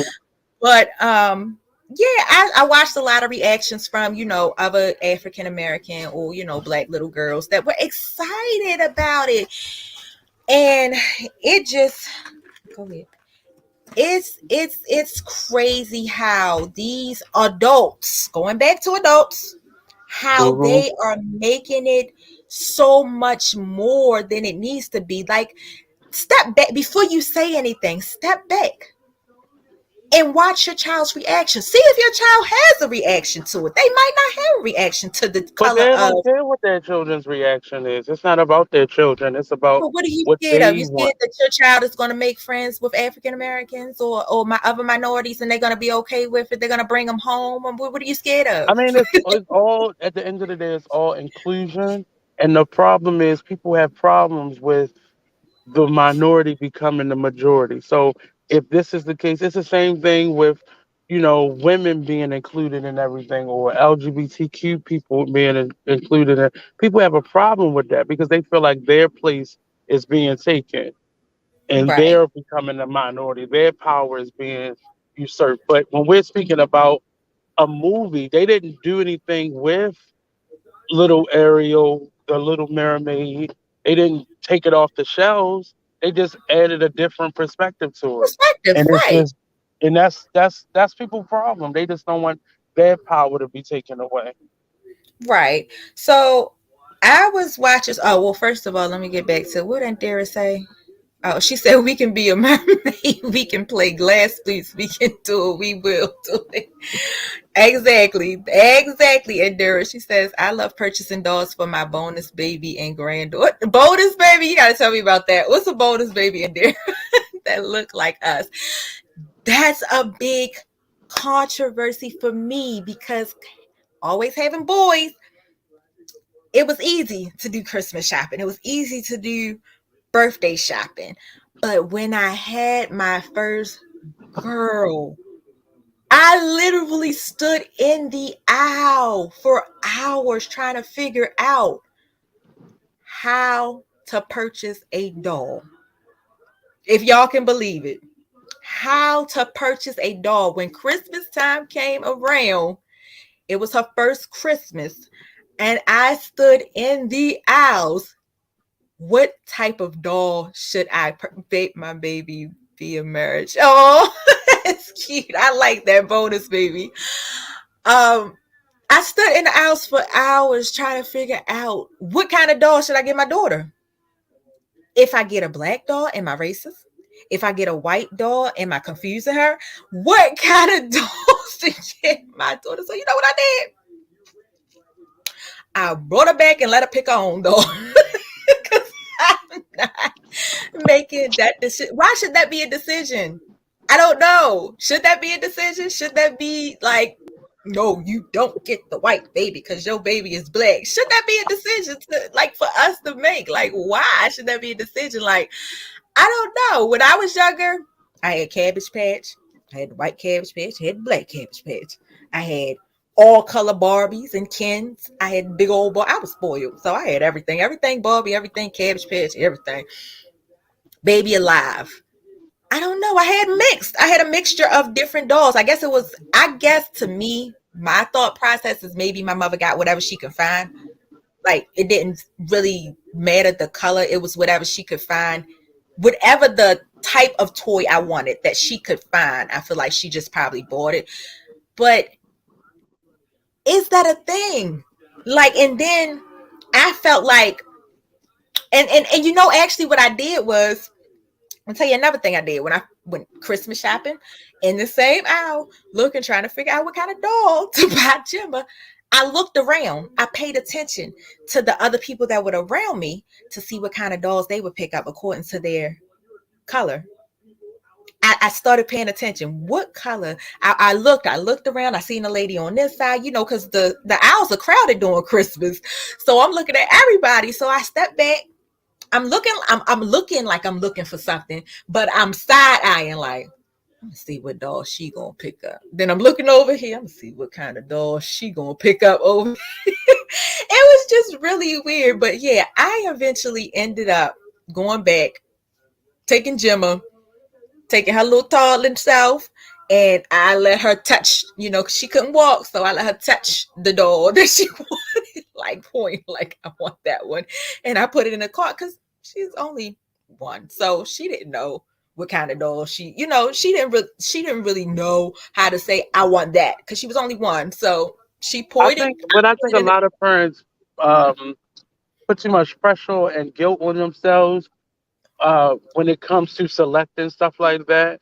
Um, and we feel guilt forcing our children to choose uh, dolls or toys that resemble them. I don't think it should be that much of a issue or dilemma. It is yeah, okay to bring in other. Now that we, like Indira said, there are more options now. It's okay yeah, to let them pick the dolls that they want, but understanding that you are setting a tone for them to Mm-hmm. choose the other all the time versus Uh, them choosing something that look like them. There's been plenty of studies and things like that that kind of tell you why children do the things that they do in terms of right. choosing stuff. But don't feel guilty or pressured that you gotta always, you know, let them choose or pick them because you're still in charge of guiding them and Yeah. shaping who you want them to be.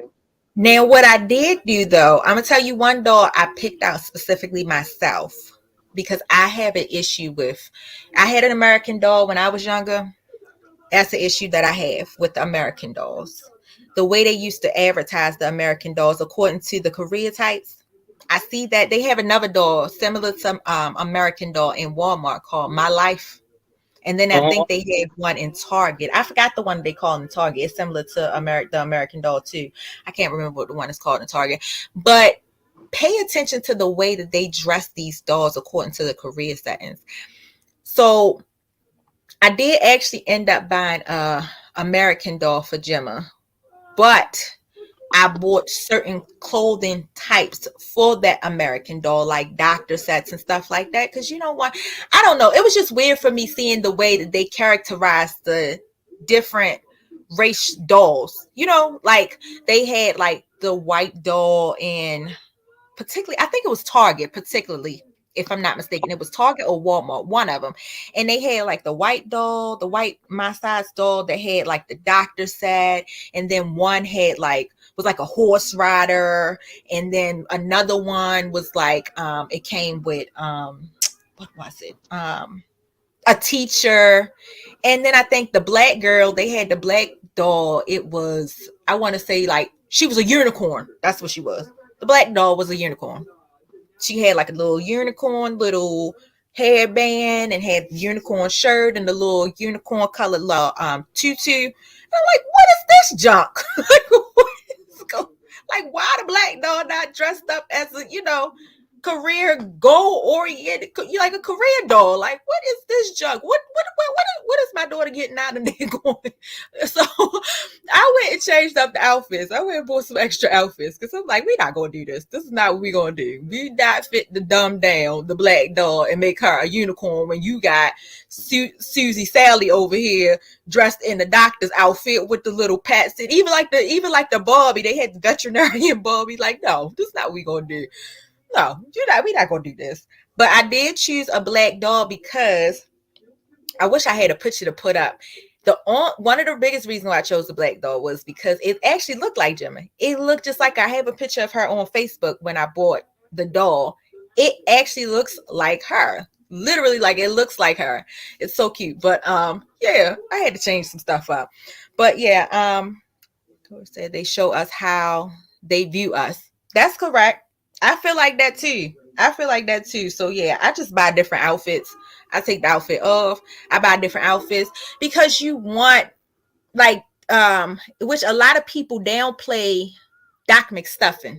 Y'all remember Doc McStuffin? I don't even think that's really a big popular cartoon anymore. But Doc McStuffin was it. She was hitting the scenes when Doc McStuffin came out. Doc McStuffin was hitting the scenes around Christmas over top of Mickey and Minnie Mouse. She was it. She was in there. And I think that was one of the cartoons they downplayed. But my daughter loved Doc McStuffin. She loved Doc McStuffin. And I think that was a great cartoon. I think, what was the mother? A veterinarian or a doctor? The mother was a doctor. And Doc McStuffin wanted to be like a mother. So she took care of all the little stuffed animals. And it was a cartoon with a black um, middle class family, I want to say. I don't know if they were considered middle class or high middle class. I'm gonna say middle class because the mother was a doctor, but I think the father would stay at home or something like that. Yeah, they kind of pushed her to the back burner. But yeah, back to this controversy with the Little Mermaid, because I read something that was a little so when when Caucasian or white people try to, I don't know, try to play down their racism is funny to me. Don't try to play down your racism. Don't try to maneuver it around. Say you're racist. Say what you really mean. But I found an article it was talking about like the different views on the Little Mermaid. It was an article, and in the article, the lady had said something about basically, but the first thing she said was, "I'm not racist by far." So you already downplaying it, because why is that the first part of what you have to say before you say before you continue with what it is that you really want to say? Why was the first statement out of your mouth that I'm not racist? So you already playing it in your head that I'm not racist. But so she basically said, I think I found it. Oh yeah, I think I found it. I was hoping I would find it.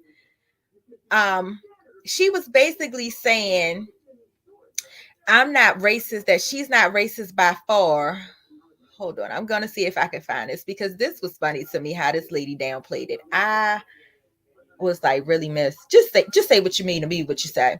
She said she wasn't racist and she would never teach her kids that there's anything wrong with characters being of a different minority, but she was just she followed the Little Mermaid. The Little Mermaid for her was like a like it was just a thing for her growing up. That was her idol growing up. She even got married and had her ring designed based off of the Little Mermaids. So for her, it was the perception of her liking just majestical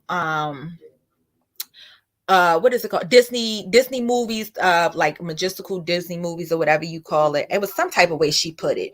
So she wasn't racist. She didn't have a problem with her being black. It was just she was so used to a certain type of mermaid. Girl, bye. You racist.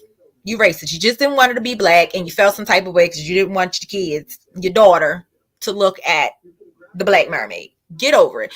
I'm here to say that the same way y'all made a big deal about Teen Titans, about what was her name? Who was the girl? Starfire.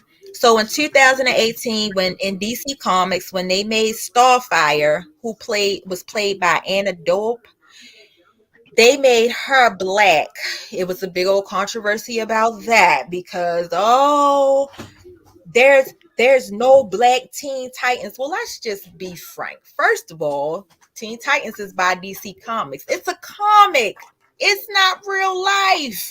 So, but second of all, let's just really bring y'all foolishness to light. Let's really bring y'all foolishness tonight, because second of all, if you watch these Teen Titans, which I watch Teen Titans cartoons because of my kids, so I know a little bit about Teen Titans. Starfire was an alien, a freaking alien. So now you saying aliens have to be of a certain color? Do we really know what color aliens are? If I'm not mistaken, if you go all the way back to when movies first existed, as long as I can remember back, even when movies were black and white, the aliens were always green. So we are really making a fuss because we have made a black alien. But realistically, let's think about it. Aren't aliens to you all anyway? Y'all think of us as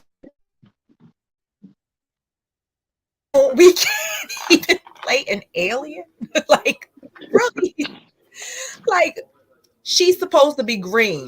So even if she was black, she was colored in green. So you But really see, couldn't see this her was color. going. But see, this was gonna happen anyway.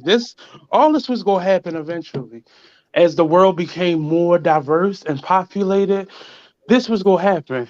So, the victors, who have been the victors in history all throughout time, are now feeling the crunch of them being replaced, not adding to, but they feel replaced. So you can still have your fantasies of little Ariel being this Caucasian, mermaid, or this alien, or like a lot of the other sci-fi TV shows or such that are adding black characters, because in history we didn't just appear during slavery. Right, We've always been here. But they right, have a problem with that because they feel like, and it's not just about the mythical worlds. They feel themselves being replaced in the world of movies, TVs, television. They feel themselves being replaced. Just like heterosexual individuals feel like they're being replaced by gay people, or men feeling like they're being replaced by women. It's across the board. We're feeling Right. that crunch. It was going to happen to us. Now it's time for us to realize it's space for everybody, not just Yeah, for it's great for certain type everybody. of person. Exactly. I just got in trouble Exactly. with a few parents because in my art classes, I use black forms. So when I have my young people coloring, it's a black face. I've really, have a whole section where I'm showing people how to draw realistic hair. I don't use Hmm. Caucasian hair or Asian, I use black people hair. And it's really Hmm. because in my classrooms, the majority are black students. Yeah, But why would you on make the them other draw side, somebody that doesn't reflect them? one of the white parents complained because she felt like I wasn't allowing her son to see himself. And I said, well, if you go to any art class around the world, you're going to see white representation. And I want people to feel comfortable about how their hair is. I said Right. these things that I'm painting aren't just made up stuff. If you look around this classroom, you see other people. She said, well, my child not racist. I said, I didn't say he was. But when he opens up So a you said coloring it. book, You right, said if you get a random book off of a shelf at Walmart, you're gonna find him. You're not gonna find me. So Correct. I think it's great for him to show my perspective. And all my teachers taught me from their perspective. So I need you to be invested in learning who I am. No matter what class I teach, I always infuse a level of history or culture into it from my perspective. I don't teach Shakespeare when I'm teaching theater. I teach August Wilson. And it's Hmm. representation. That's And a good idea.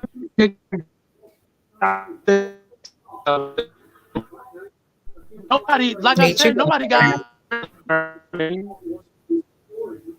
Hmm. Nature going in and out. Go ahead.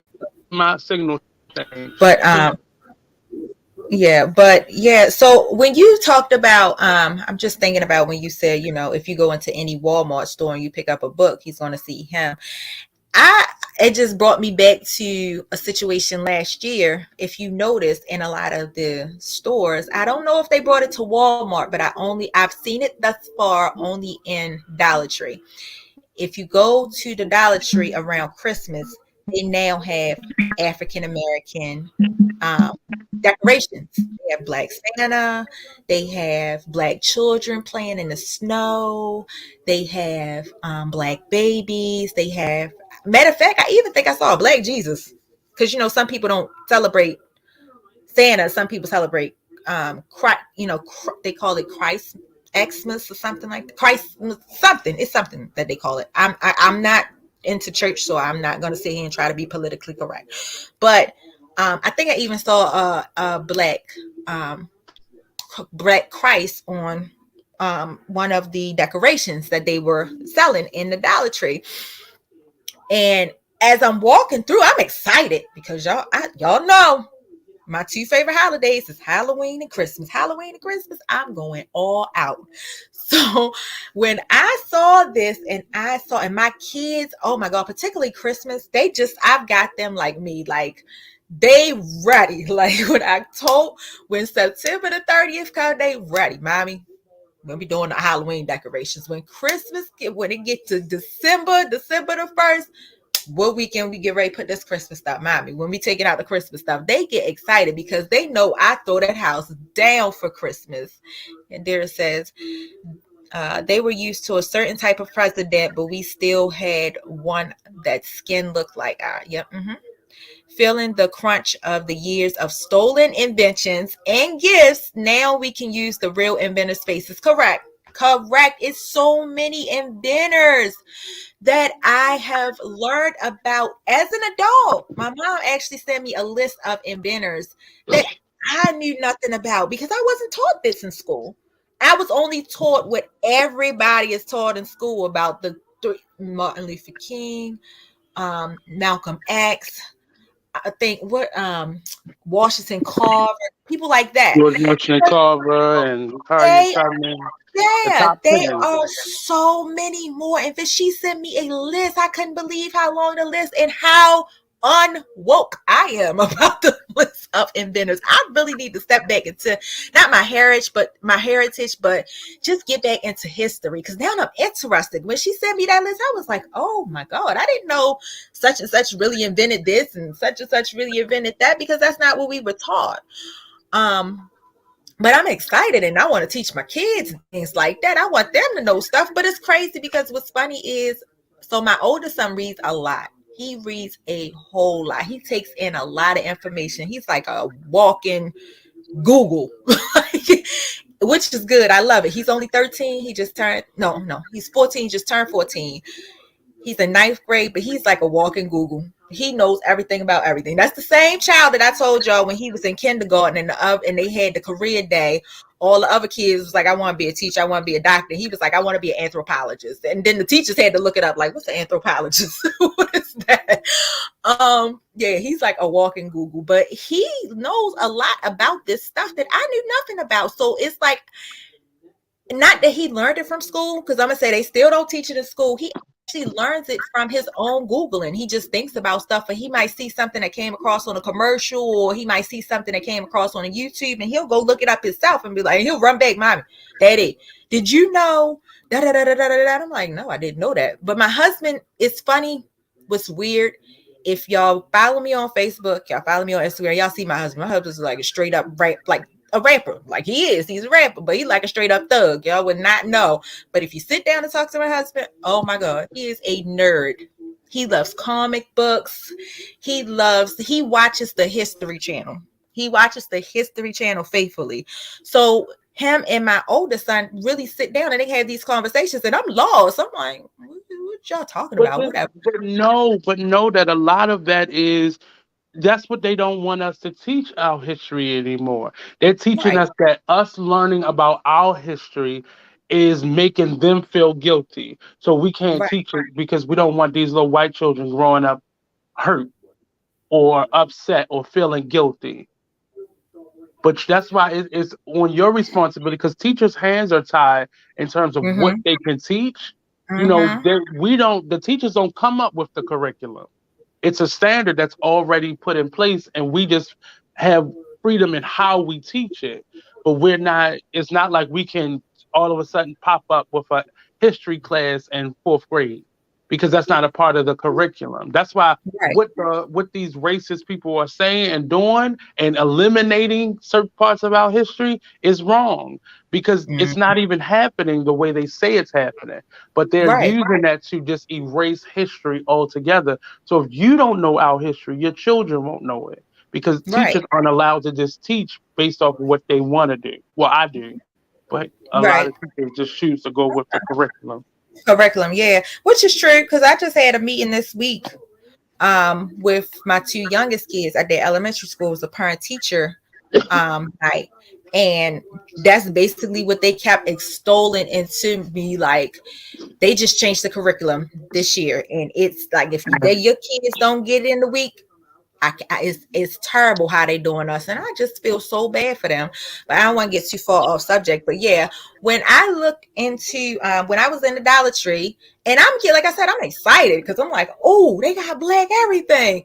This lady, it was two older white ladies, little old white ladies, look like they golden girls, walked past and was like, they just walked down the aisle, and it was so much more variety of African American stuff than it was of white people stuff, white Santa Clauses. It basically, I don't know. It's the walk. I went to the Dollar Tree where I used to live in Curl Island, which was Mm-hmm. surprising because it was Middle River too. That's which was made it more surprising was that they had so much stuff that was African American, and it Mm-hmm. was two older white ladies that walked past me, and I heard her tell the other lady. I guess the other lady was her mother because she was a little bit older.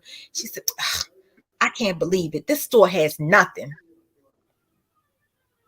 Mm-hmm. Oh, they don't have what you're looking for, so they have nothing. This store has gotten bad over the years. It has nothing.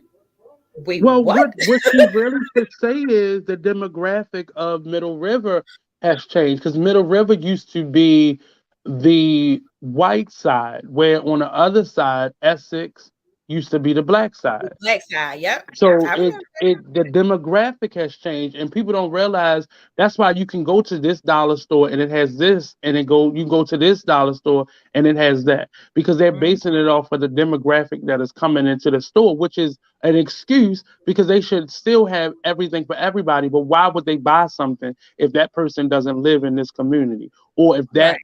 majority, or if that person isn't a majority? It's all Mhm. about dollars and cents, and you gotta understand that. So the demographic of Middle River has definitely changed. There are way more black people in that neighborhood than ever before.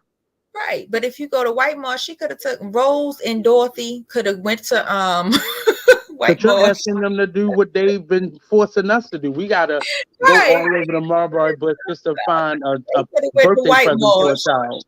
Right. They could have went to White Marsh to Dollar Tree. Dorothy and Rose could have went to Dollar Tree at White Marsh and they could have found what they needed. They was just I was like, oh my God, I can't believe they really sat there like they don't have nothing. It didn't went down. How did it go down? The store looks neat to me.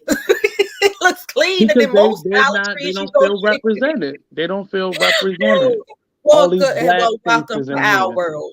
Well, welcome to Right. our world. Thank you. I don't feel Right. uncomfortable. I feel good. I'm excited because now I'm really about to get my Christmas shopping. I'm Hmm. But about to just a change couple some years stuff up. ago, you would have been saying that going into those stores versus them, and they would have been in there having the time of their life. Right, But right. now the Well, turns you of mean and this is their fear.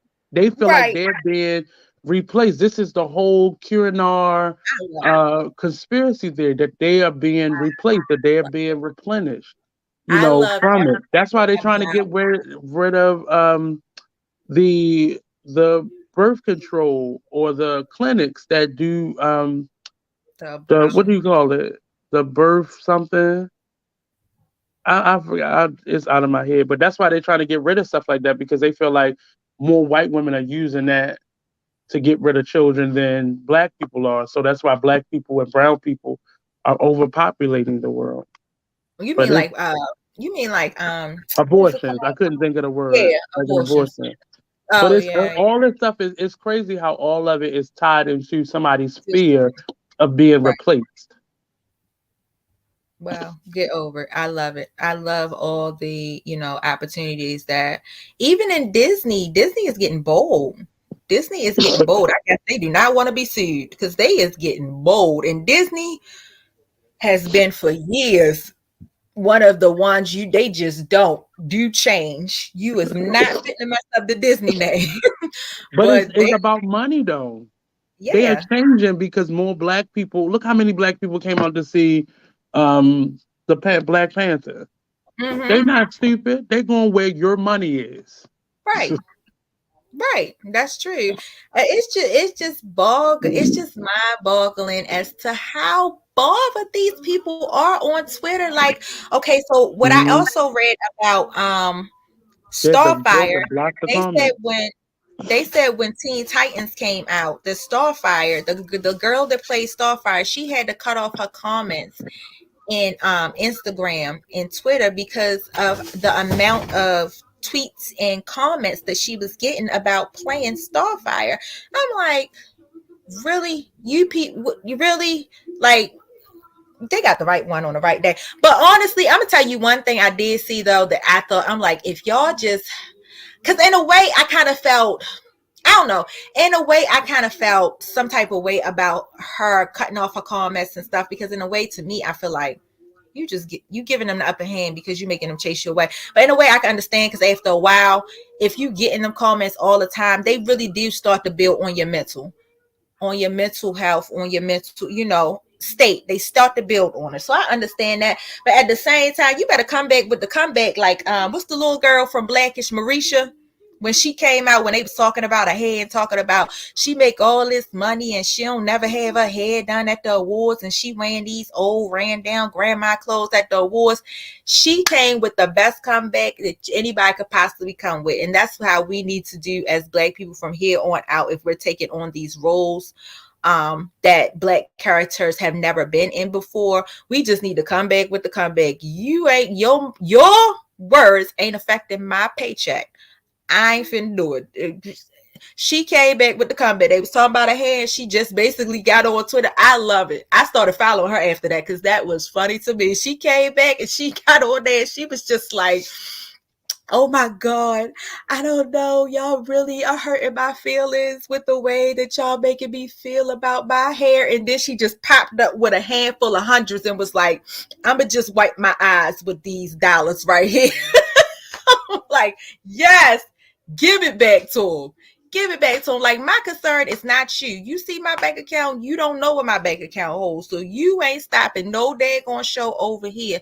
And that's what we really need to, that's when we really need to come out and support. That's when we like we did Black Panther. We really need to come out and support when they are so hate, when they when they show so much hatred towards us or towards a change that's being made by African American. That's when we really need to come out and show out. Don't try to act like, oh, you ain't got no money, but when the new Tyler Perry joint come out, you balling out of control, or you can go on these trips. You can spend a couple dollars to take your kids to see the new Little Mermaid. It don't cost. Go to the matinee. They still have the midday matinee. I believe who has I think it's like five. No, never mind. I'm talking about down here. They have the $5 midday matinee. That's down here. But support the Little Mermaids. Support Haley. Don't let these people continue to try to push us under the rug, to try to take anything from us. We are here, and we are finally being heard. We are finally being seen, and I'm going to give you pushback. You ain't going to push me back under the rug. We ain't. What people always say, we are not our ancestors. We will fuck you up. You come if you want. We are not our ancestors. Try me if you want to. But also, as an artist, an actor, we are in a space now where we can create our own stories, and we don't have And, to keep on taking their stories and making it black. I've seen tons of stories be remade and reimagined with black characters, or diverse uh, casting, and it's great. But at the same time, let's start promoting creating our own stories, because we correct. don't want to keep on doing what they've done to us Right. forever. So just create your own stuff, Right. And then the and we last need one to I support saw, that. right. And then the last one I saw, I don't know if y'all remember back in, I believe it was 2018 too, or 2011. Y'all can correct me. Marvel, when Marvel did the Black Superman, I mean Spider-Man, when they did the Black Spider-Man, Miles Morales played the Black Spider-Man. Um, I saw an article on that too. It was a novelist that wrote, it was like he was trying to take up for the fact that Spider-Man is black, but at the same time, I thought his article was kind of racist. And basically he was basically saying his name was Walter Mosley. He was a novelist, Hmm. and like a comic fanan. Um, um, he basically was saying if y'all think about it, Spider-Man has always been black.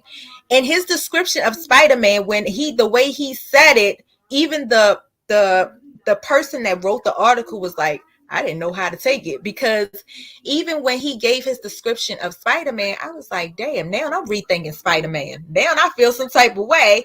He was like, because if you think about it, Spider-Man came from a single parent home, but he was raised by his aunt, and he wasn't even raised by his parent. He was raised by his aunt. He was always feared by society, always being chased by police. And I'm like, wait, what? What the hell you just said in the article? What the hell you Hmm. just said? Because now I'm feeling offended. I don't know how to take this. So now I'm about to go back and watch all the Spider-Mans to see, because basically he was saying that it's a perception of what they think African American households are like. And so, Nate, are you saying something? Your phone keep cutting out.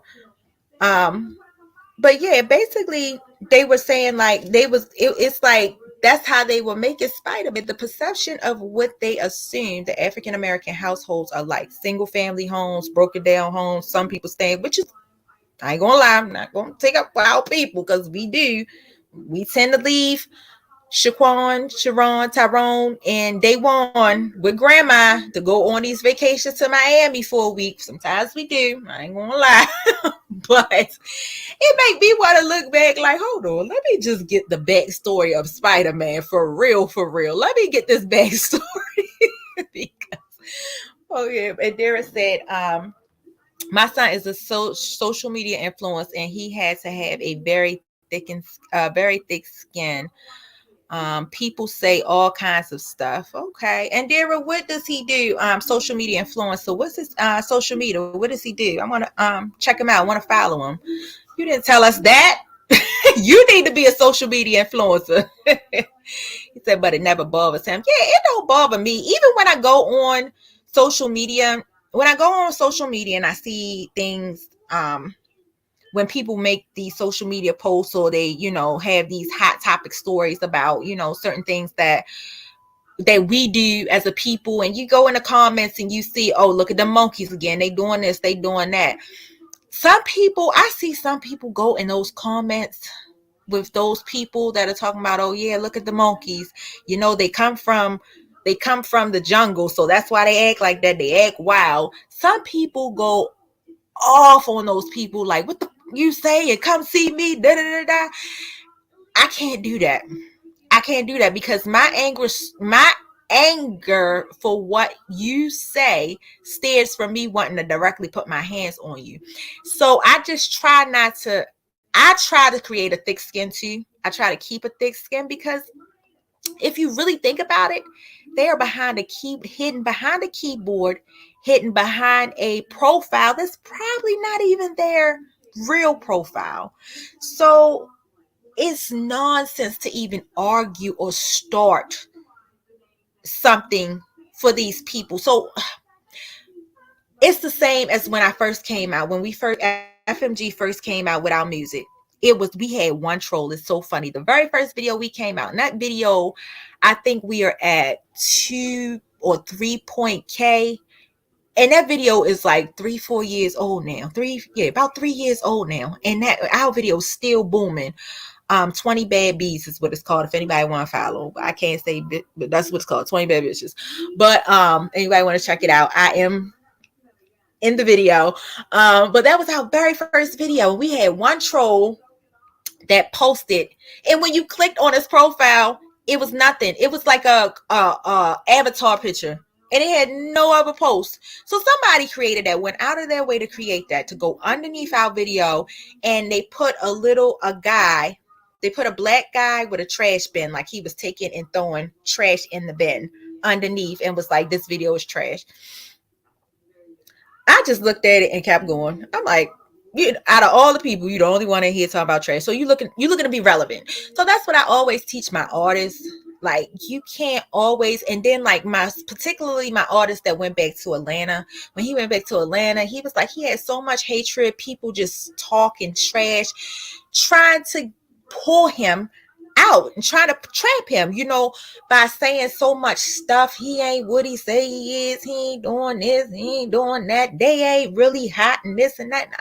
But here's my thing that I told him, because he jumped straight on it. He called us back and was like, hey, we need to do a diss. I know who these niggas is. We need to do a diss song, hey, right away, ASAP. We need to do this song. And I had to tell him, I said, you know what? You doing a diss song is going to make them relevant. You see where we are? We're just starting, but we have something. Do they even have a video? Do they even have a social media? Do they have anything of relevance to where we are right now? So once you create this diss song, once you bring them into the light, that's going to make them have a relevancy that they don't have. So I'm not going to feed into it. I'm not going to sit here and I'm not going to play like with the guy with the video. You went on his profile, he had nothing but an avatar, had no other post. So somebody went out of their way, took their time, because it takes some time to make a Instagram profile. They really went out of their way to create a profile that wasn't even them, just to say that our video was trash. I'm not getting ready to give you that energy. You took too much time. So try with somebody else. And that was it. And they said nothing else.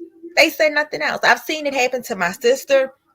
My sister does a lot of acoustics videos on her base. She does a lot of Instagram videos where she asks you, about requests. And Dara says comedy, TikTok. He's a streamer also.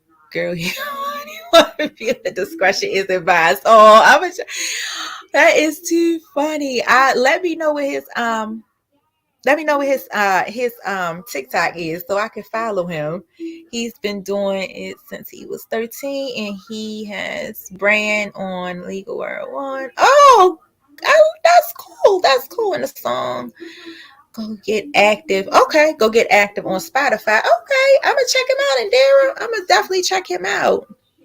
Protect your brand by never responding, never stay focused.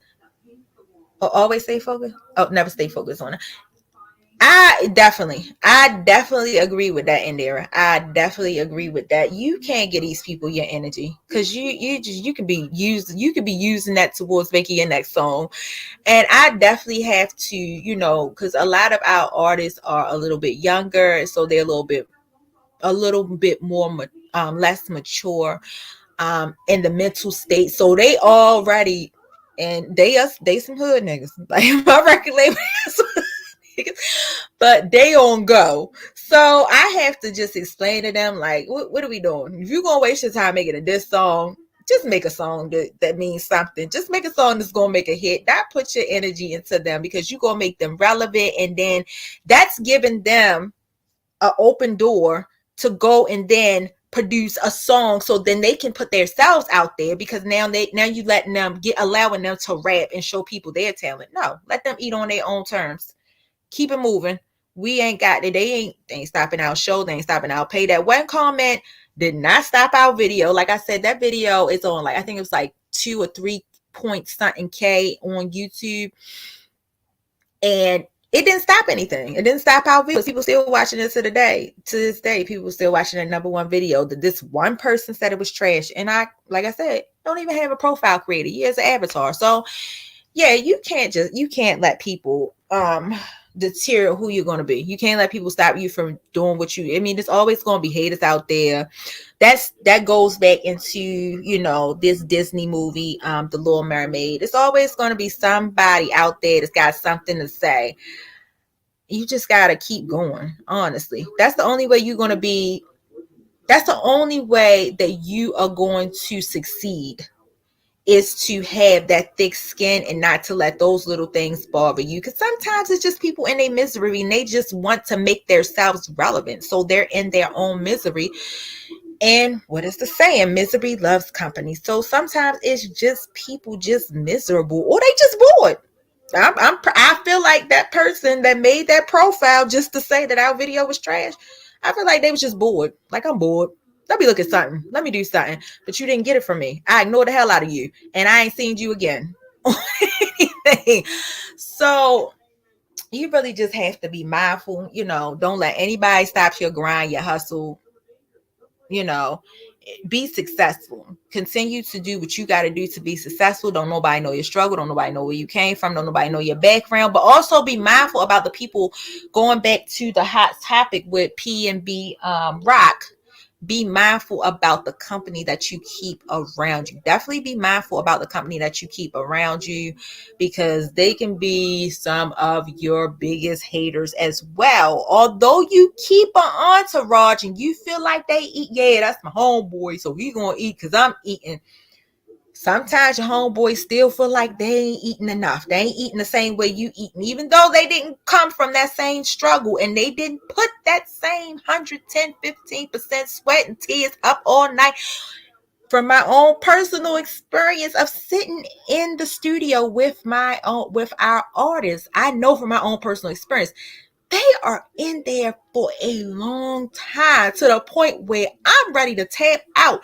And they will sometimes go over the same song over and over because they have to get it right. So sometimes they will repeat the same. I will sit there for hours and listen to them go over the same line 15 times before they finally get it right, and they only going into the next verse. Then they working on that for another 15 minutes. I've sat in the studio with them till I'm physically with my eyes closed, like I'm asleep. And then they wake, but boss lady, what you think? Tell me what you think. And I'm sleepy, like, I don't know. Let me get back to you tomorrow, but I'm going to, I'm going to stick beside you though, but I'm tired. So it's hard work. It's a lot of work. It's not all glitz and glam. It's not all, oh, they make videos. They got it going. No, it is hard work. It does take a lot. Even to be a rapper, even to be an artist, it takes a lot of work. From smallest things. Let's think all the way back to my daughter's jewelry line. It takes us days to get all these bracelets done. It is tedious, especially certain certain beads that we use. It is tedious to get all these bracelets done. It is not easy. It's not simple. It takes work to be successful. So you really have to be mindful that just because that person is around you and that's your day one, A1, that person still can sometimes feel like, oh, I ain't eating the same way he did, even though he ain't put that same work in. Just be mindful. And with that being said, on my successful I.Am.She podcast with me and BlackRoses, because we hustling it out. Thank you guys for tuning in today. I hope to see you guys next Saturday. Don't forget to like, subscribe, and share if you want to be a guest. If you want to be a sponsor, you can hit us up at I.Am.She Podcast on Facebook or Instagram, or you can also hit us at PodcastIAmShe at gmail.com if you want to be a guest. We always looking for guests. I know we haven't had guests in quite a while. So we're consistently looking for guests. We're always still looking for advertisements. If you want to advertise your business, if you want to advertise your company, no business too small, no business too big. Hit us up, PodcastIAmShe at gmail.com. We have really great packages right now. We have really great prices on the packages that we're offering to advertise. And I really just thank you guys for supporting. Thank you guys for always being there. Our loyal viewer, Indira, always commenting. Thank you so much. We really appreciate it. We would not be anywhere without you guys, coming in and viewing us. And, just showing up and participating and, talking to us and things like that. But on that note, guys, I am out. Have a nice weekend.